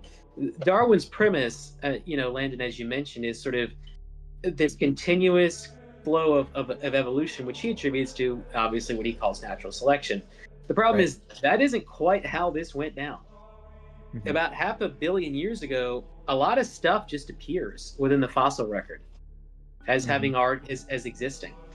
Right. And scientists have done their best. Well, some of them have said, well, gosh, maybe some of it was it's just gone. All the strata are gone. I'm like, that's a terrible answer that presumes your conclusion. You're assuming your conclusion. That's circular logic. You can't do that. Once again, scientists not using the scientific method, which is what their entire... I'm going to go ahead and say religion is based off of. Precisely. And by the way, most of modern biology has basically jettisoned Darwin. The people you see, thank you. The people you see that now really believe in Darwinism tend to be progressive philosophers, not actual scientists. Well, just another thing that I kind of want to... We'll get to your question in a bit, Bias. Another small thing I want to add is we have faith in stuff all the time. Yeah, thank you. You know, like when I get in a car, I have faith that everybody in going the other way is going to respect the power of the little line on the road. And then there's when I go to bed at night, I have faith that you're going to wake up in the morning. Give out in this rundown shitbox that I live in. Hey. Yeah. Say, you live there too. Shut up. I know. Real quick. That's it. The biggest thing with faith is there's a lot of faith that goes into it. However, that faith is typically based on prior experience, having the same, knowledge of, hey, this is how it works. If I slam my hand on my desk, it's not going to phase through the desk. Yeah, but, like, the thing about that is there are counterpoints to all of these, except for that experience. I can't say I've ever heard of somebody accidentally phasing through the desk. Hey, but if I run through enough of them, eventually it'll work. I have heard of houses collapsing, and every other day you hear about fatal car crashes. Yeah. The vast majority of things we have faith in not only are disprovable, but have had countless points where they were just flat friggin' wrong. And yet, if we didn't accept those things on faith, we couldn't live. Exactly. We wouldn't, there is absolute knowledge is uncertain. I mean, what you're really talking about is knowledge through inductive reasoning. You're saying evidence suggests to me that this is in fact the case, and therefore I will proceed accordingly. This is a narrowly tailored argument, not against the people that are like, I have trouble having faith in that. It seems to me to work more with those people that are like, well, I just don't have faith in anything. I live my life based on evidence. That's a lie, and you know it. It tends to be the atheist of logic. Almost. It's also the same people that are like, well, prove to me God exists. It's like, well, you can't really prove anything. Our entire lives are based on evidence and logic. Yeah, proof is the only certainty, and that's just me that Australia exists, and I'll prove to you that God exists. Brazil doesn't exist. That's fair. So I heard that a question from Bias does exist? Yes, a question from Bias does exist. What is our stance on Islam and modern Judaism? Oh, okay. All right. Oh, Islam dear Lord. is kind of my bag here. Oh. All right. Let it rip.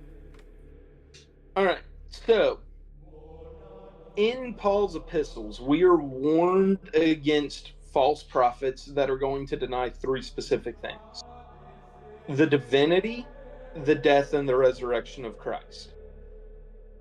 Muhammad comes around 600 years later and says, no, we believe in Jesus even more than you do. He was a good guy that just went around first century Israel and told people that they need to believe and submit to one God.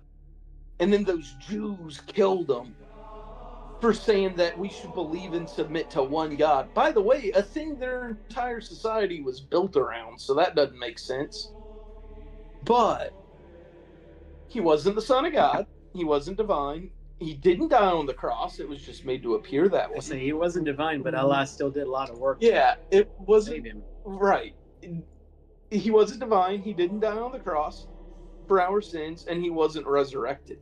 My opinion on Islam, quite frankly, is that it is a manifestation of a Christian heresy. Oh, that's nicer than I second.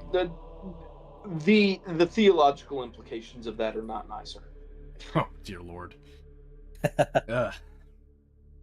So, but here's my kind of like capstone there. To quote an apologist that I see do a lot of work with Muslims, is the reason he's devoted his life to evangelizing Muslims is because, and I quote, when they convert to Christianity, they make really cool Christians. Yeah. That's And the case I with think most converts. I mean, like, I don't. Y'all are familiar with the term cradle Catholics, I'm sure, but yes. you know, Very- I am one of them. I was born into a Catholic household, and you know, I'm not gonna lie. When I was young, I took a lot of it for granted because I was born into it. I didn't really, understand the importance of all these things. I am somewhat jealous of people who actually don't start out that way and they kind of find their own way to the church, because at the end of the day, even cradle Catholics have to do that to a certain extent. I mean, I find myself in my own spiritual journey, even though I was born into it. So, and I mean, I've heard this time and time again, converts are some of the most dedicated, wholehearted like genuine Catholics that people have ever met. And it's because that they know what it's like to be they know what it's like to be without their religion and without God's graces and stuff like that. They know what it's like to be outside of it, so they can understand better how to appreciate it being brought into it. It's more of a perspective thing. So here's my take on Islam. I would respectfully suggest that one of the things that if you're going to be a prophet of a god, you might want to make sure is the case is that things you say aren't factually, demonstrably false. Wait, Yeah. the sun does not set in a muddy pool, No, and Alexander the Great didn't find it? Yeah, shockingly it doesn't, and the Jews never said that Ezra was the son of God. In fact, there is, I mean, that reads like something that an ignorant peasant from the Middle East who was on a power trip came up with because someone said it to him and he put it in his book. So wait, Jesus' mother Mary was not the same person as Miriam, Aaron's sister. Shockingly, no. I'm gonna have to rewrite my entire biblical timeline. I'm telling you. So my ultimate my conclusion- entire script for this weird thing that I'm making in a D&D. Oof. So my ultimate conclusion is that what Islam is gilded Satanism, where its followers don't necessarily know what they're worshiping, but I can tell you what they are, and it's absolutely from below, because there is no way. Just the absolute chaos and counterfactuals that exist liberally throughout the Quran that Islam scholars are frankly incapable of fixing is impossible to look in here. To kind of emphasize that, if you don't mind me jumping in again, Christianity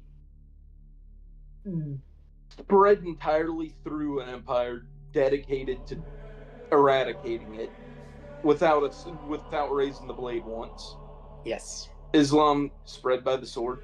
Most of Christ's apostles died unmarried and martyred for the faith. Muhammad had 9 wives? Yeah, and most of them would have been arrested for statutory rape these days. It just we will know them by their fruits, and one of these trees is made mountain fruits. Yep. One of these religions has bloody borders. The other one set up orphanages and hospitals in Africa.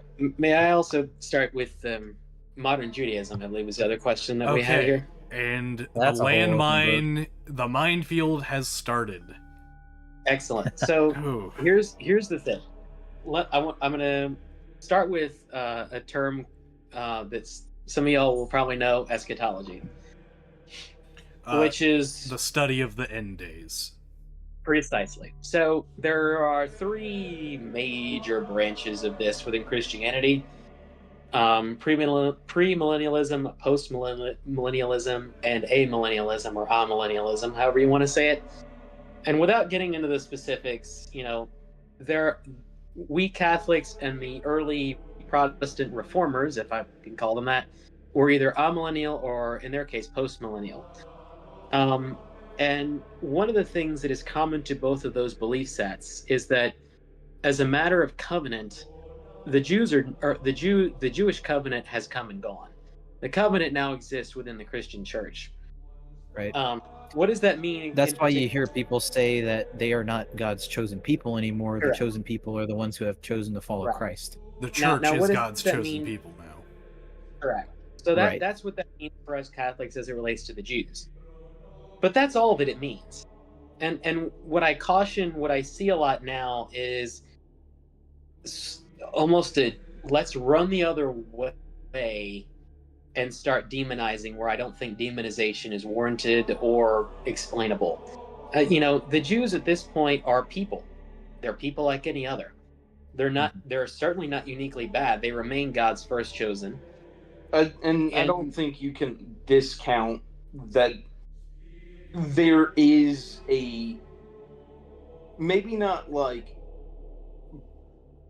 first place spot in God's heart for his first chosen people, but there is a distinction that should be made there. Yeah. So does modern Israel, for example, because this is a debate that is certainly raging now between premillennial dispensationalists, which is most of like evangelicalism in America now, and some of the new reform, like people that are joining like Reformed Protestantism in particular.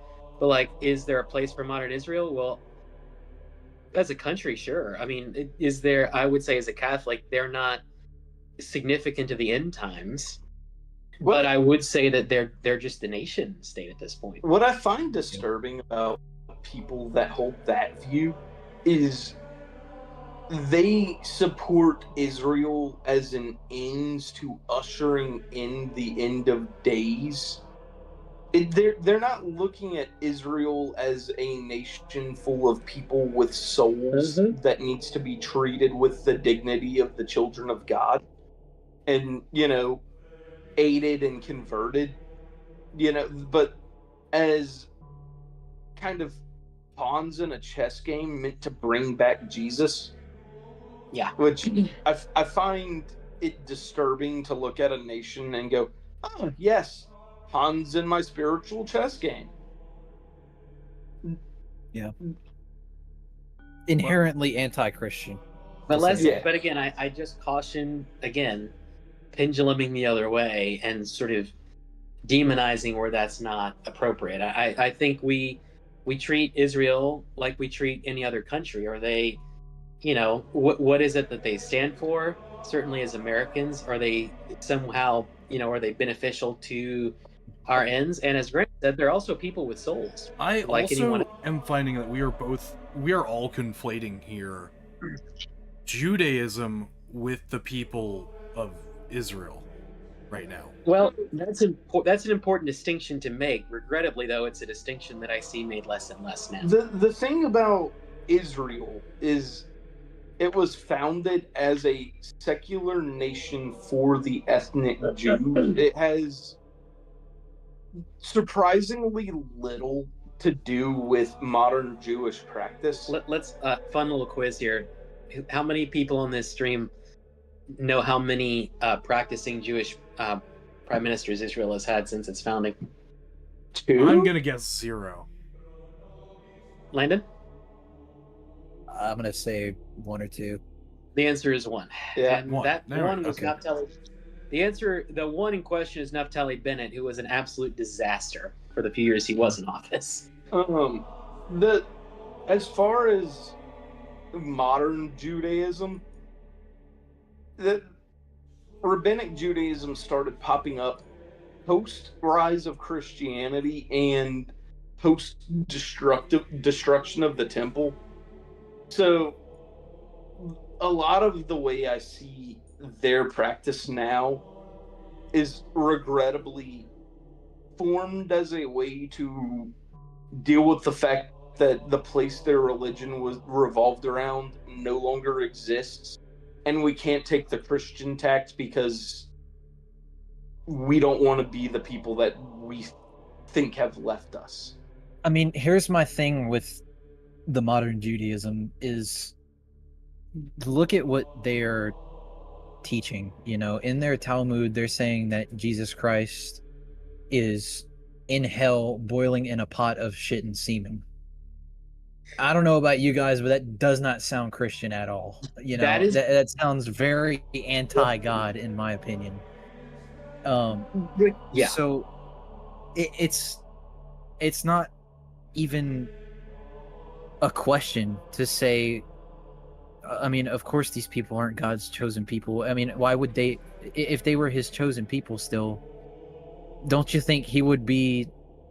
I don't know, Old Testament smiting them down for saying stuff like that? I mean, that's kind of crazy. Well, that's a whole thing of Old Testament versus New Testament God, with Right, the mercy but that he's being provided. But considering that they don't have the New Testament within their, scripture. that's what I'm saying. Like, they don't believe in the New Testament, so they. I would be cautious, and again, I just caution on this kind of reductionism. I would ask you if you've spoken to an acclaimed Orthodox Jew, in terms of what they say about some of the teachings that you talk about in the Talmud, because this is not a uniform policy. Now, again, chosen people, sure, probably not, but that's different. One, the Talmud is essentially a collection of court records, a series of debates and positions staked out by rabbis over the years.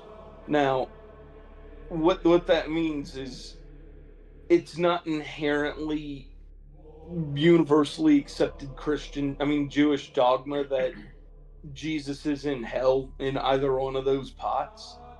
But what can be gleaned from that is there have been rabbis throughout history that have advocated for positions like that, and it's not hard for me to see how there could be a lot of Christian resentment there.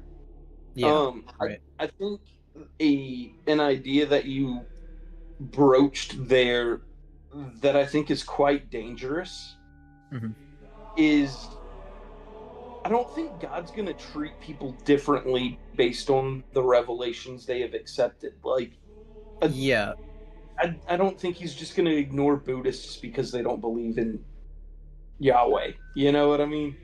right. So I guess what I was trying to get at was like if they're not, and I don't really know too much about all this, so please tell me when I'm wrong. But I mean, like I was saying with the New Testament stuff, if they believe Jesus was really a prophet, or maybe he was just an impersonator or just like this evil guy, I mean, I guess it would make sense for them to think that they were saying the right thing by, saying that Jesus is in hell or whatever, and they're not getting smited because, if they don't believe necessarily in the New Testament, and in the Old Testament, God would just like blow up a city, if there was like 3 gay people in it. Hey, no, that city was irredeemable. Yeah, There's that was a difference. I mean, yeah, that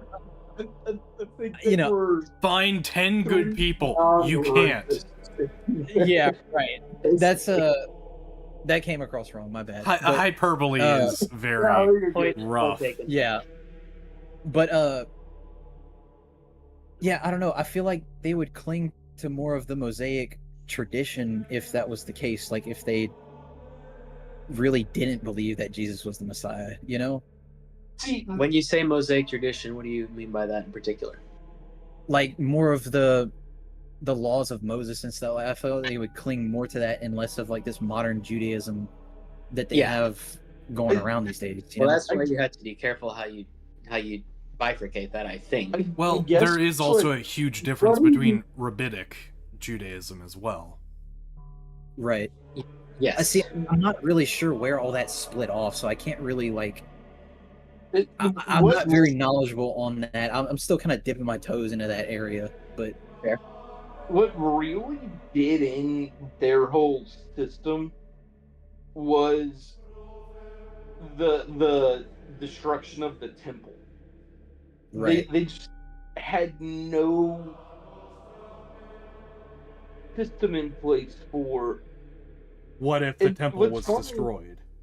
Yeah, well, you see this Mhm. in with the first temple too. They turned away from God, and then it was destroyed, and they were like, "We can't do any of the Jew stuff."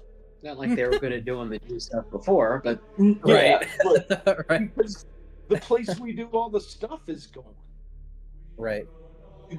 and they had the exact same problem when they were Mhm. finally allowed to return to Jerusalem and rebuilt the temple. So, Right. my understanding of modern rabbinic Judaism is they had to try to figure out a way to continue on their cultural and spiritual heritage while not looking too Christian about it. Right. And I think I guess that's what I was trying to get at. that I think is the real problem. Is like the way I view them is as our older brother that missed the boat. Yeah. You know?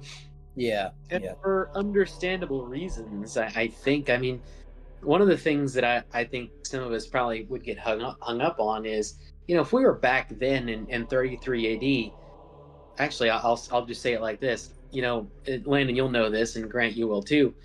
When we read the Passion on Palm Sunday and then again on Good Friday, the crowd participates in shouting, "Crucify him." Right. And the reason that is the case is because we are every bit as responsible for him being up on that cross as anyone else is. Absolutely. And if Right. we'd have we been around, crucify him every time we sin. right? And if we'd have been around in Theoretically. 33 AD, I'll remind you, the best thing the best of his people, the 12, well, the 11 by then, had fled. Peter, who would become our first pope, actively denied him. 3 times. We all before the ran rooster away. crowed. Right. We all ran away. That's the best you can say. No one stood up for him, anything of that sort. So then you ask yourself, well, gosh, would I have actually participated in nailing him on that cross? Yeah. Probably. Yeah, probably. Like, Given it's really, really hard. Think about it this way. You lived all of your life believing a certain thing, and then here comes some guy claiming to be the son of God. Correct. And what are you going to take that as? Face value? Or are you going to go like, wait a second. That don't But sound then right. there's the whole argument of he was blatantly just curing people and raising the dead. I Yeah, mean, there's and like, on the Sabbath? they could say, right? So- there was the case where they were claiming that he drives out demons because he is one himself, but Yeah. I mean, were the Jews wrong at the end of the day? Well, certainly I believe so, or I would be. I believe so as well. But Satan cannot cast out Correct. Satan, as Jesus said, but Right. I like Grant's analogy of older brother that missed the boat. It's not. It's Right, me understandable why they missed the boat, but they did miss it at the same time. Right. Yeah. Yeah. I agree. the respect we owe them is that they are our older brother. But Right. I also want you on the boat, dude. That'd be nice. Right. Yeah. Like, Yeah, we 'Cause, I want mean- everybody on the boat, Because Yeah. true Orthodox Jews, I mean, especially like among the conservative political movement, are some of the finest people we have. They're not right about everything by definition, but they've done some amazing work at the same time. And so, like, I would really like to have you over here in full communion with Christ. That would be my ideal, and I would pray for that, and I hope everyone else does too. I Yep. agree. Well, I think we have reached the end of that measure. Excellent. So, I think that was a fun conversation for sure. Oh, yeah. I think. well, Absolutely. unless you guys have anything else you would really like to talk to, I'm very sorry that Sleep Paralysis Demon came in here at the latest time. Oh, can we talk about how we worship Mary? Ooh, okay. can we talk about where we going? Let's open that up. So I guess, yeah, that's a good one. The Saints. What is with that? Oh, Sure. Okay. Yes, man. Yeah. No, that's actually a great topic. I love having this conversation with my Protestant buddies, man. This is so much fun. Oh, dude, it's great. So let's start with who can tell me besides Grant? I think we had this conversation the other day. If we didn't, you can try to answer this. What is a saint? We had this conversation several times. Okay, so Tate, Landon, what is a saint? It is a joke. It is a it's No. a human being who once lived, who imitated Christ enough through their life to make it to heaven, and they are just the soul of a person that once lived who has made it to the heavenly court, and they're waiting for the judgment day. They're a person whom the church knows to be in heaven. Strictly speaking, it doesn't have to be a person. See St. Michael. Correct. Right. The reason why I said joke was, you expect me to know this. Oh, I wasn't. I Well, didn't the expect you to. context-wise is might- what I'm filling in here. Because you asked, Right. oh, what is a saint? And I go, joke. I was really hoping that you would say a member of the New Orleans football team, but You know what? That would have been really funny. But unfortunately, Brain doesn't do football or sport ball. That's fair. in Sports ball. Understood. Sports ball. I respect brain you is for in that. brain is in slightly more serious mode right now. Exactly. So we'll start with that. So one of the important aspects of our church that is somewhat different and absolutely, well, I won't say unique, but I might, among Christian faiths is we understand the church to consist of all of those souls living here on earth, those souls in purgatory and those souls in heaven. We all remain in the church together in connection. Slight pushback. The Orthodox also have Yeah. that dichotomy. That's good. So between what that means then is we can, those souls that are in heaven can hear us and speak to us to some extent. Obviously, we're not talking about ghosts here. But that is why we understand prayers to the saints as being valuable. They're valuable as intercessory prayers. They're valuable in the sense that just like I might ask my friend to pray for me before I go into surgery, which is I think most Christians would do, we can ask, a saint in heaven to pray for us as well. That doesn't mean that they have any impact directly. They, along with us, can both speak to God. So to slightly add on to that, biblically speaking, the saints aren't dead. Correct. They are in heaven in the presence of God. So these Protestants who are the ones most likely to make this argument that are like, why are you praying to dead people? They can't hear you. All I would say is read up on that scripture you're so sola about there, buddy. All right. I've been correct. And the other thing there is the Bible talks about the great effects that the prayers of the righteous have. And in Revelations, John saw the prayers of the saints floating up to the throne of God like incense. Mhm. So they're right there. They've got like VIP access, and we know they're holy because they're right there with the VIP access. So one of the things that even you and I had a conversation about the other day was, yeah, I'm praying directly to God, but I can also say, hey, St. Jude, buddy, I'm in a really rough spot. Could you also pitch in a bit? It would be very nice. Precisely.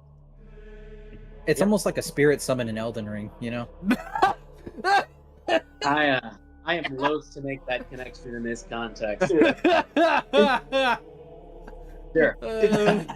It hurts. You could Hey, you think you could come help me out for a sec? This thing's kicking my ass right now. Yeah. Sorry. I will. Jolly cooperation. Ironically, I don't know anything about Elden Ring, but I'm gonna go with no because whenever Saul tried to spirit summon Samuel, That went well. yeah, he was like, "Why did you do this?" God said no. Well, I don't mean directly summon spirits. I'm just talking about the concept. It's itself, calling in you an know? assist, basically. Right. I'm It's calling in artillery support. I'm just the joking. USS Texas of Catholic Church. Yes. But you can also it's just as valid to do that as it would be for you to like shoot me a text and go, "Hey buddy, would you mind praying for me?" Yep. Okay. You know? Right. Real quick. So, Grant, you're gonna love this one. Bias calm. Have any of you gone from Protestant to Catholic? Because I'm kind of lost in which nomination I belong to. It's funny you should ask that. Have any of us done the thing I did? Oh wait, Beans. Yeah. Oops. Yes, I have.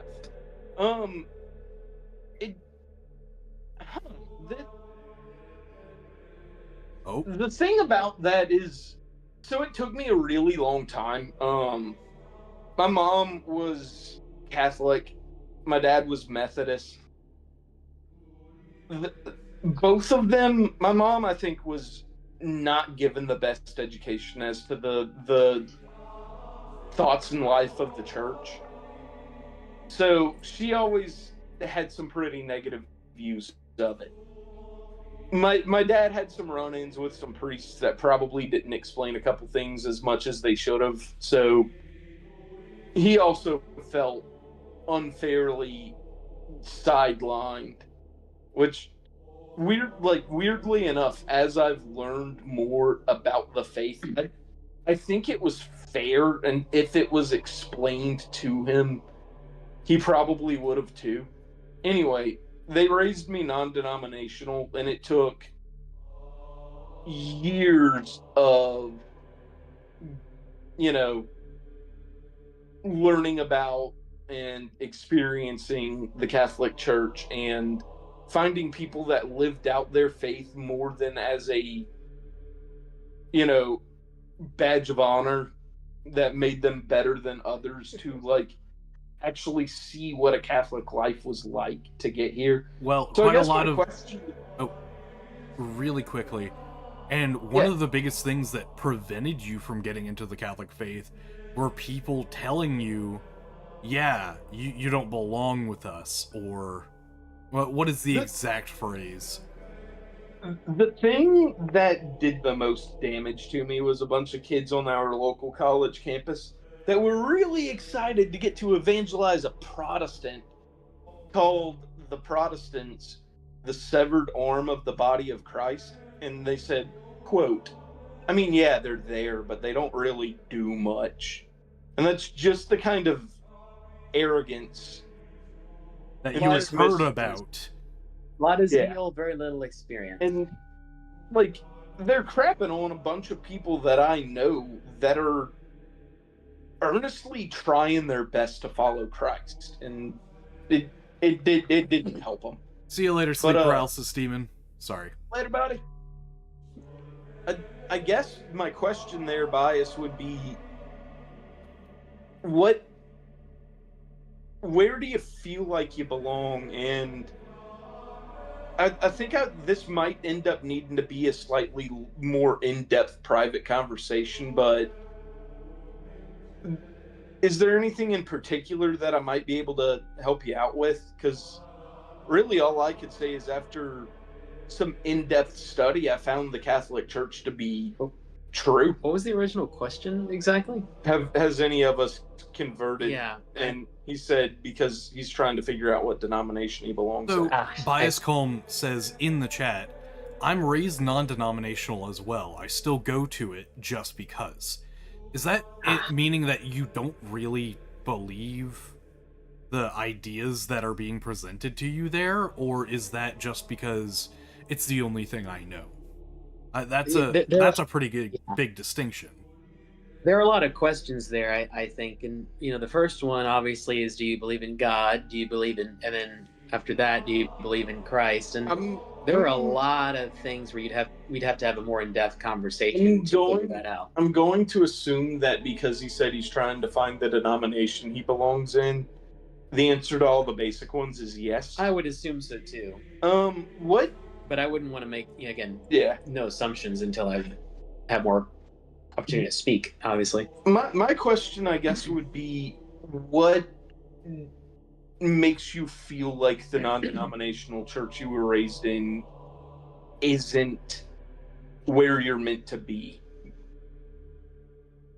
That after I kind of get that response, I'll tell you kind of some of the stuff that made me decide that. While waiting on the, response, I'm gonna chime in here and say I originally went to a Methodist church, and I could not stand it. It was quite literally filled with all of the holier-than-thou that you could possibly pack into a building.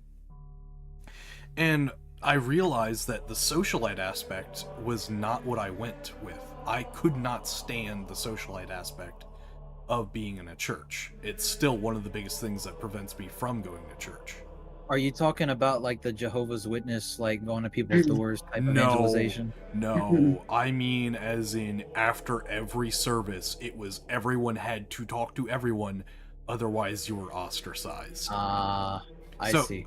Bias, I don't know much about Methodists. Yeah. Bias responded with, yes, as in I don't agree with it really, but it's just in the meantime, basically. So, you feel something's wrong with it, but you can't place your finger on it, and you're looking for other options that you may want to merge into, I assume. Might I suggest the Catholic Church? Yeah.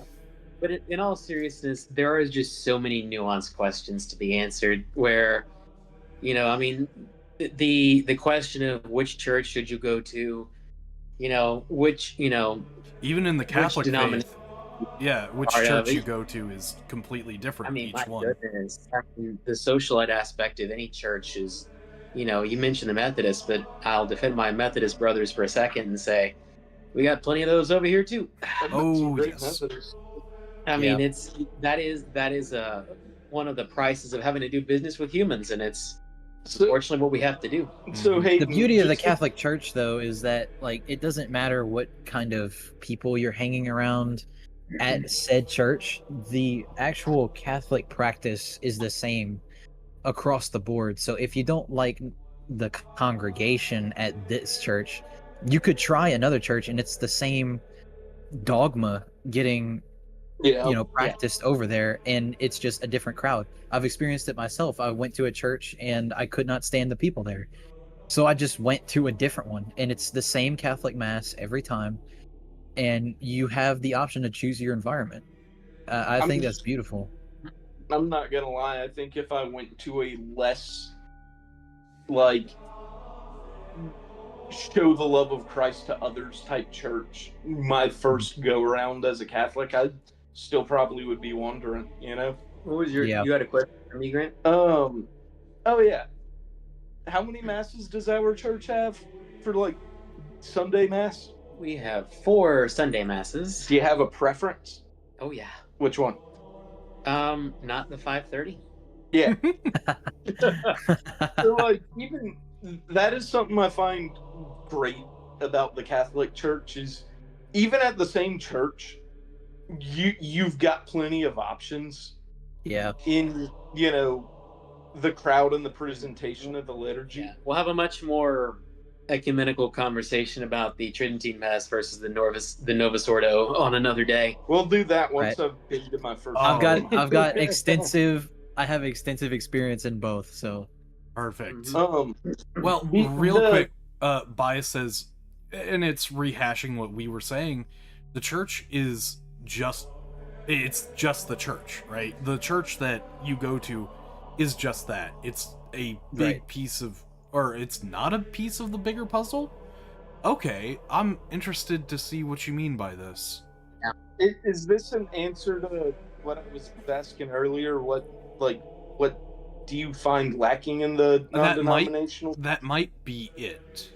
Yeah, because, and I mean, I would tell you from the outset, if you find that you still very much believe in Jesus Christ and what he has done for us, I would say, obviously, I would say become Catholic, but first I would say I would find another church. Would you mind reading out that comment there, Tate? It's just the church is just by itself. and it's not a piece of the bigger puzzle. I see. That's why I was. That sounds like an answer to my last thing. This is gonna sound weird, but one of the straws that broke the camel's back for me was when my pastor gave a homily on. I mean, not a homily, a sermon. Well, let's not dignify it that way. Yeah, on the Greek that the Gospels used to describe the Eucharist and how it was like gnaw on, consume, eat my body in ways that like showed that Jesus was teaching this was his body. And then when they handed out communion, it was little bits of stale saltine crackers and individual plastic cups of grape juice. Yeah, the Jesus weren't the greatest that day. So it was call it too stale. I was gonna say it was every day, but it was that we didn't do communion every day. It was at once a month. Which, if that's what you believe it is, why does this feel so shallow? Yeah. You know? Also, I don't know why you're doing it. It just it felt like we were kind of doing it felt our like the own rich Jesus flavored. Yeah, it felt like the ritual had no gravity to it. Yeah. Well, there was no ritual. It was a TED talk, and sometimes you got a crappy snack that was supposed to be Jesus. Except it wasn't. In a rock band. Now, don't get me wrong. Something that I do love about most non-denominational churches I've been to is they are really good at showing you how to implement the Bible in your life and forming a community of people that are like trying to live a Christ-centered life. But it just... I have to give them credit. I have to give them credit for the more emotional side of the faith, because they harp on that. Don't get me wrong. Most Protestants, when you talk to them, have just... I mean, it's cheesy at times, but they have like such a deep love for Christ. I mean, it's something that us Catholics should have, but you know, a lot of us don't. We just kind of get mixed in with the status quo of things. You know, we don't even really think about it much, but it's an important part that people seem to skip. Even people that are like more theological minded about the faith, sometimes they forget about the whole relationship with God part. And I think it's equally as important. Real quick, Bias does kind of expand upon it. They're great people, and they've been nothing but kind to me. The church is missing something for me. Yeah, Bias, my guy. I really think that we had really similar experiences there. The church I went to ended up being not so great people, but while I was there,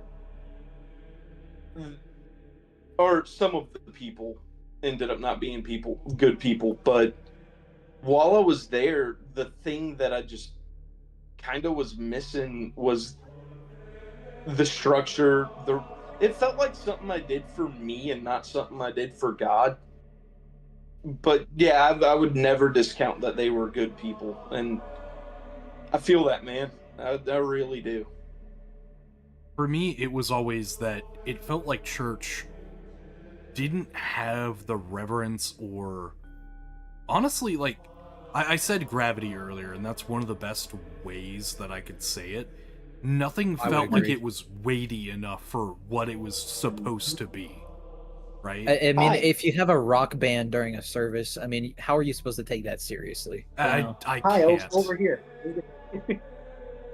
This is a problem. I mean, certainly we as a church went through this where, gosh, if I were to say, I'd say like the younger, like the Gen Xers, especially the younger ones, and like the older millennials got this idea through their head that what we need is this new worship music with bands and everything, and that became the thing around here. The Jesus is my boyfriend music. Oh yeah, dude, I cannot handle any of that. I just visually hate it. And what you have seen among the young men today, and it's telling, especially here at Wisdom on UL's campus, is like, dude, they're freaking doing Latin again. They're standing up doing chants. Now they're in English, they're not in Latin. They do the Kyrie and everything. It's amazing. Yes.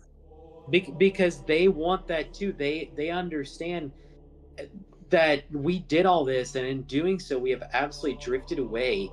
And if you're asking yourself, has our church grown? Has it produced more good fruit, more good Catholics because of this stuff? Well, no, it just hasn't. That people are absolutely looking to go back the other way. They're looking for that gravity, that gravitas, if I may, and seriousness. You guys are going to be happy to hear this because Bias Column just said, I agree, it's a lack of tradition and structure. Try out a Catholic church. I'm just going to say that outright.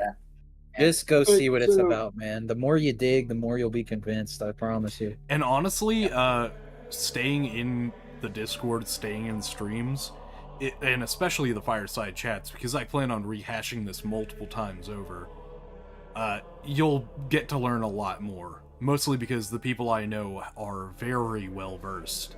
Can't wait to have Renee on here. Oh, that'd be great. Man, that's gonna be crazy. That's gonna be something else.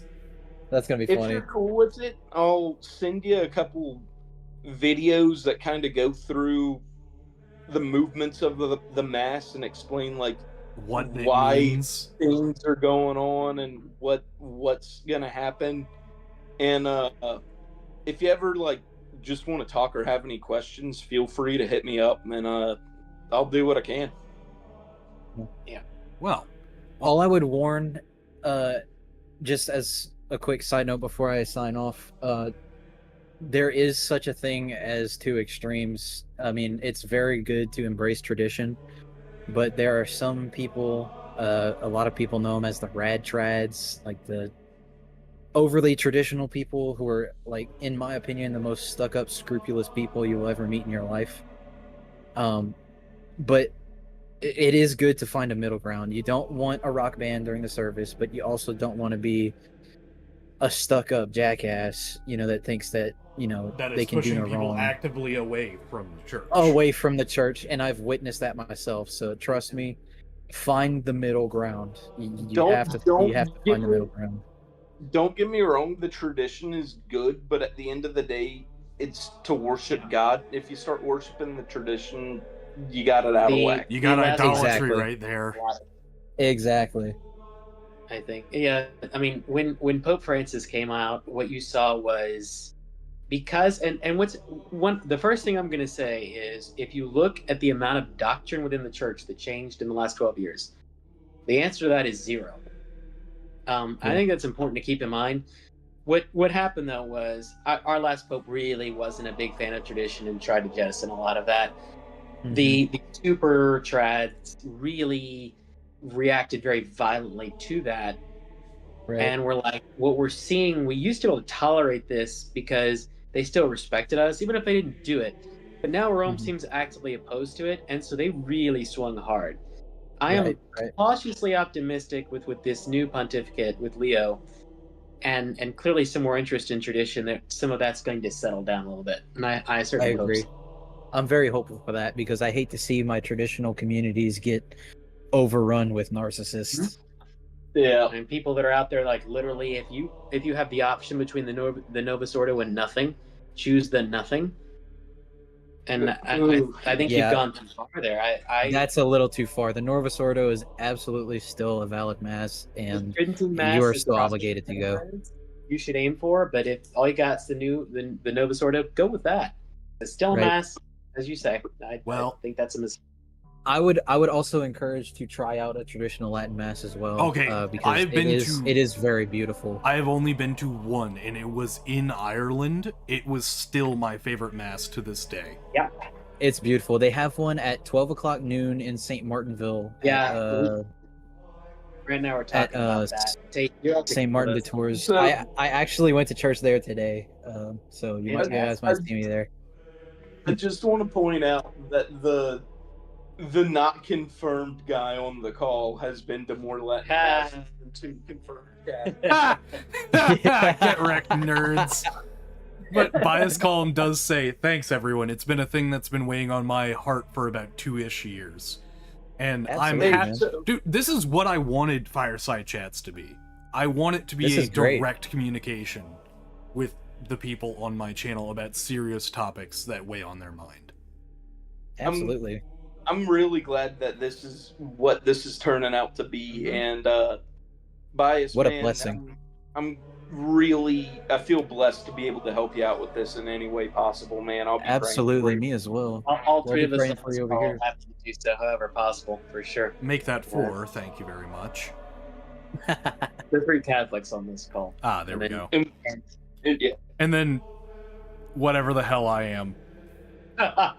We'll circle back to that one later. Well, You're a that'll- Catholic in progress. Oh Tate, no, not whether the you circle like it or back. Not the circle back to that. You know, there was a time when that phrase was not so loaded, and I wish we could go back to it. Same here. We'll table it for now, circle back and synergize on it later. Synergy. Not. Yes, I agree. We'll circumcise on this later. Yeah. With that, I think this is a great ending point. Yeah, it is weird to come from the Forbidden app, and this is where you're coming from. So, Boy. oh yeah. I think this is a great point in time to say thank everyone for watching.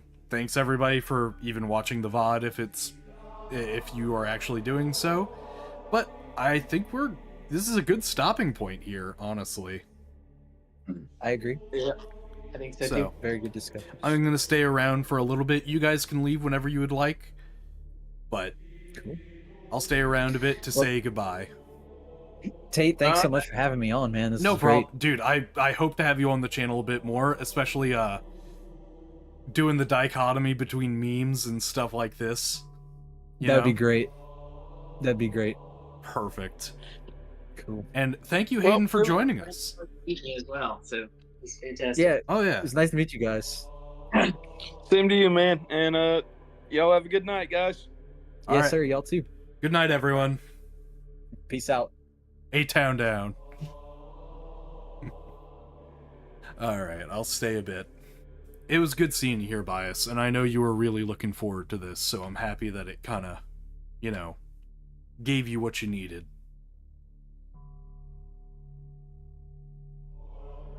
Well, with that being the case, I think I will say, let's give it maybe 30 more seconds to maybe get some more people in, but in the meantime, thank you all for watching. This was a great fireside chat. I hope to have these guys on more, but the stream will be ending very soon. Oh man. I plan on playing a couple more games. I've got to get into the Overture game, Overture DLC for Lies of P soon.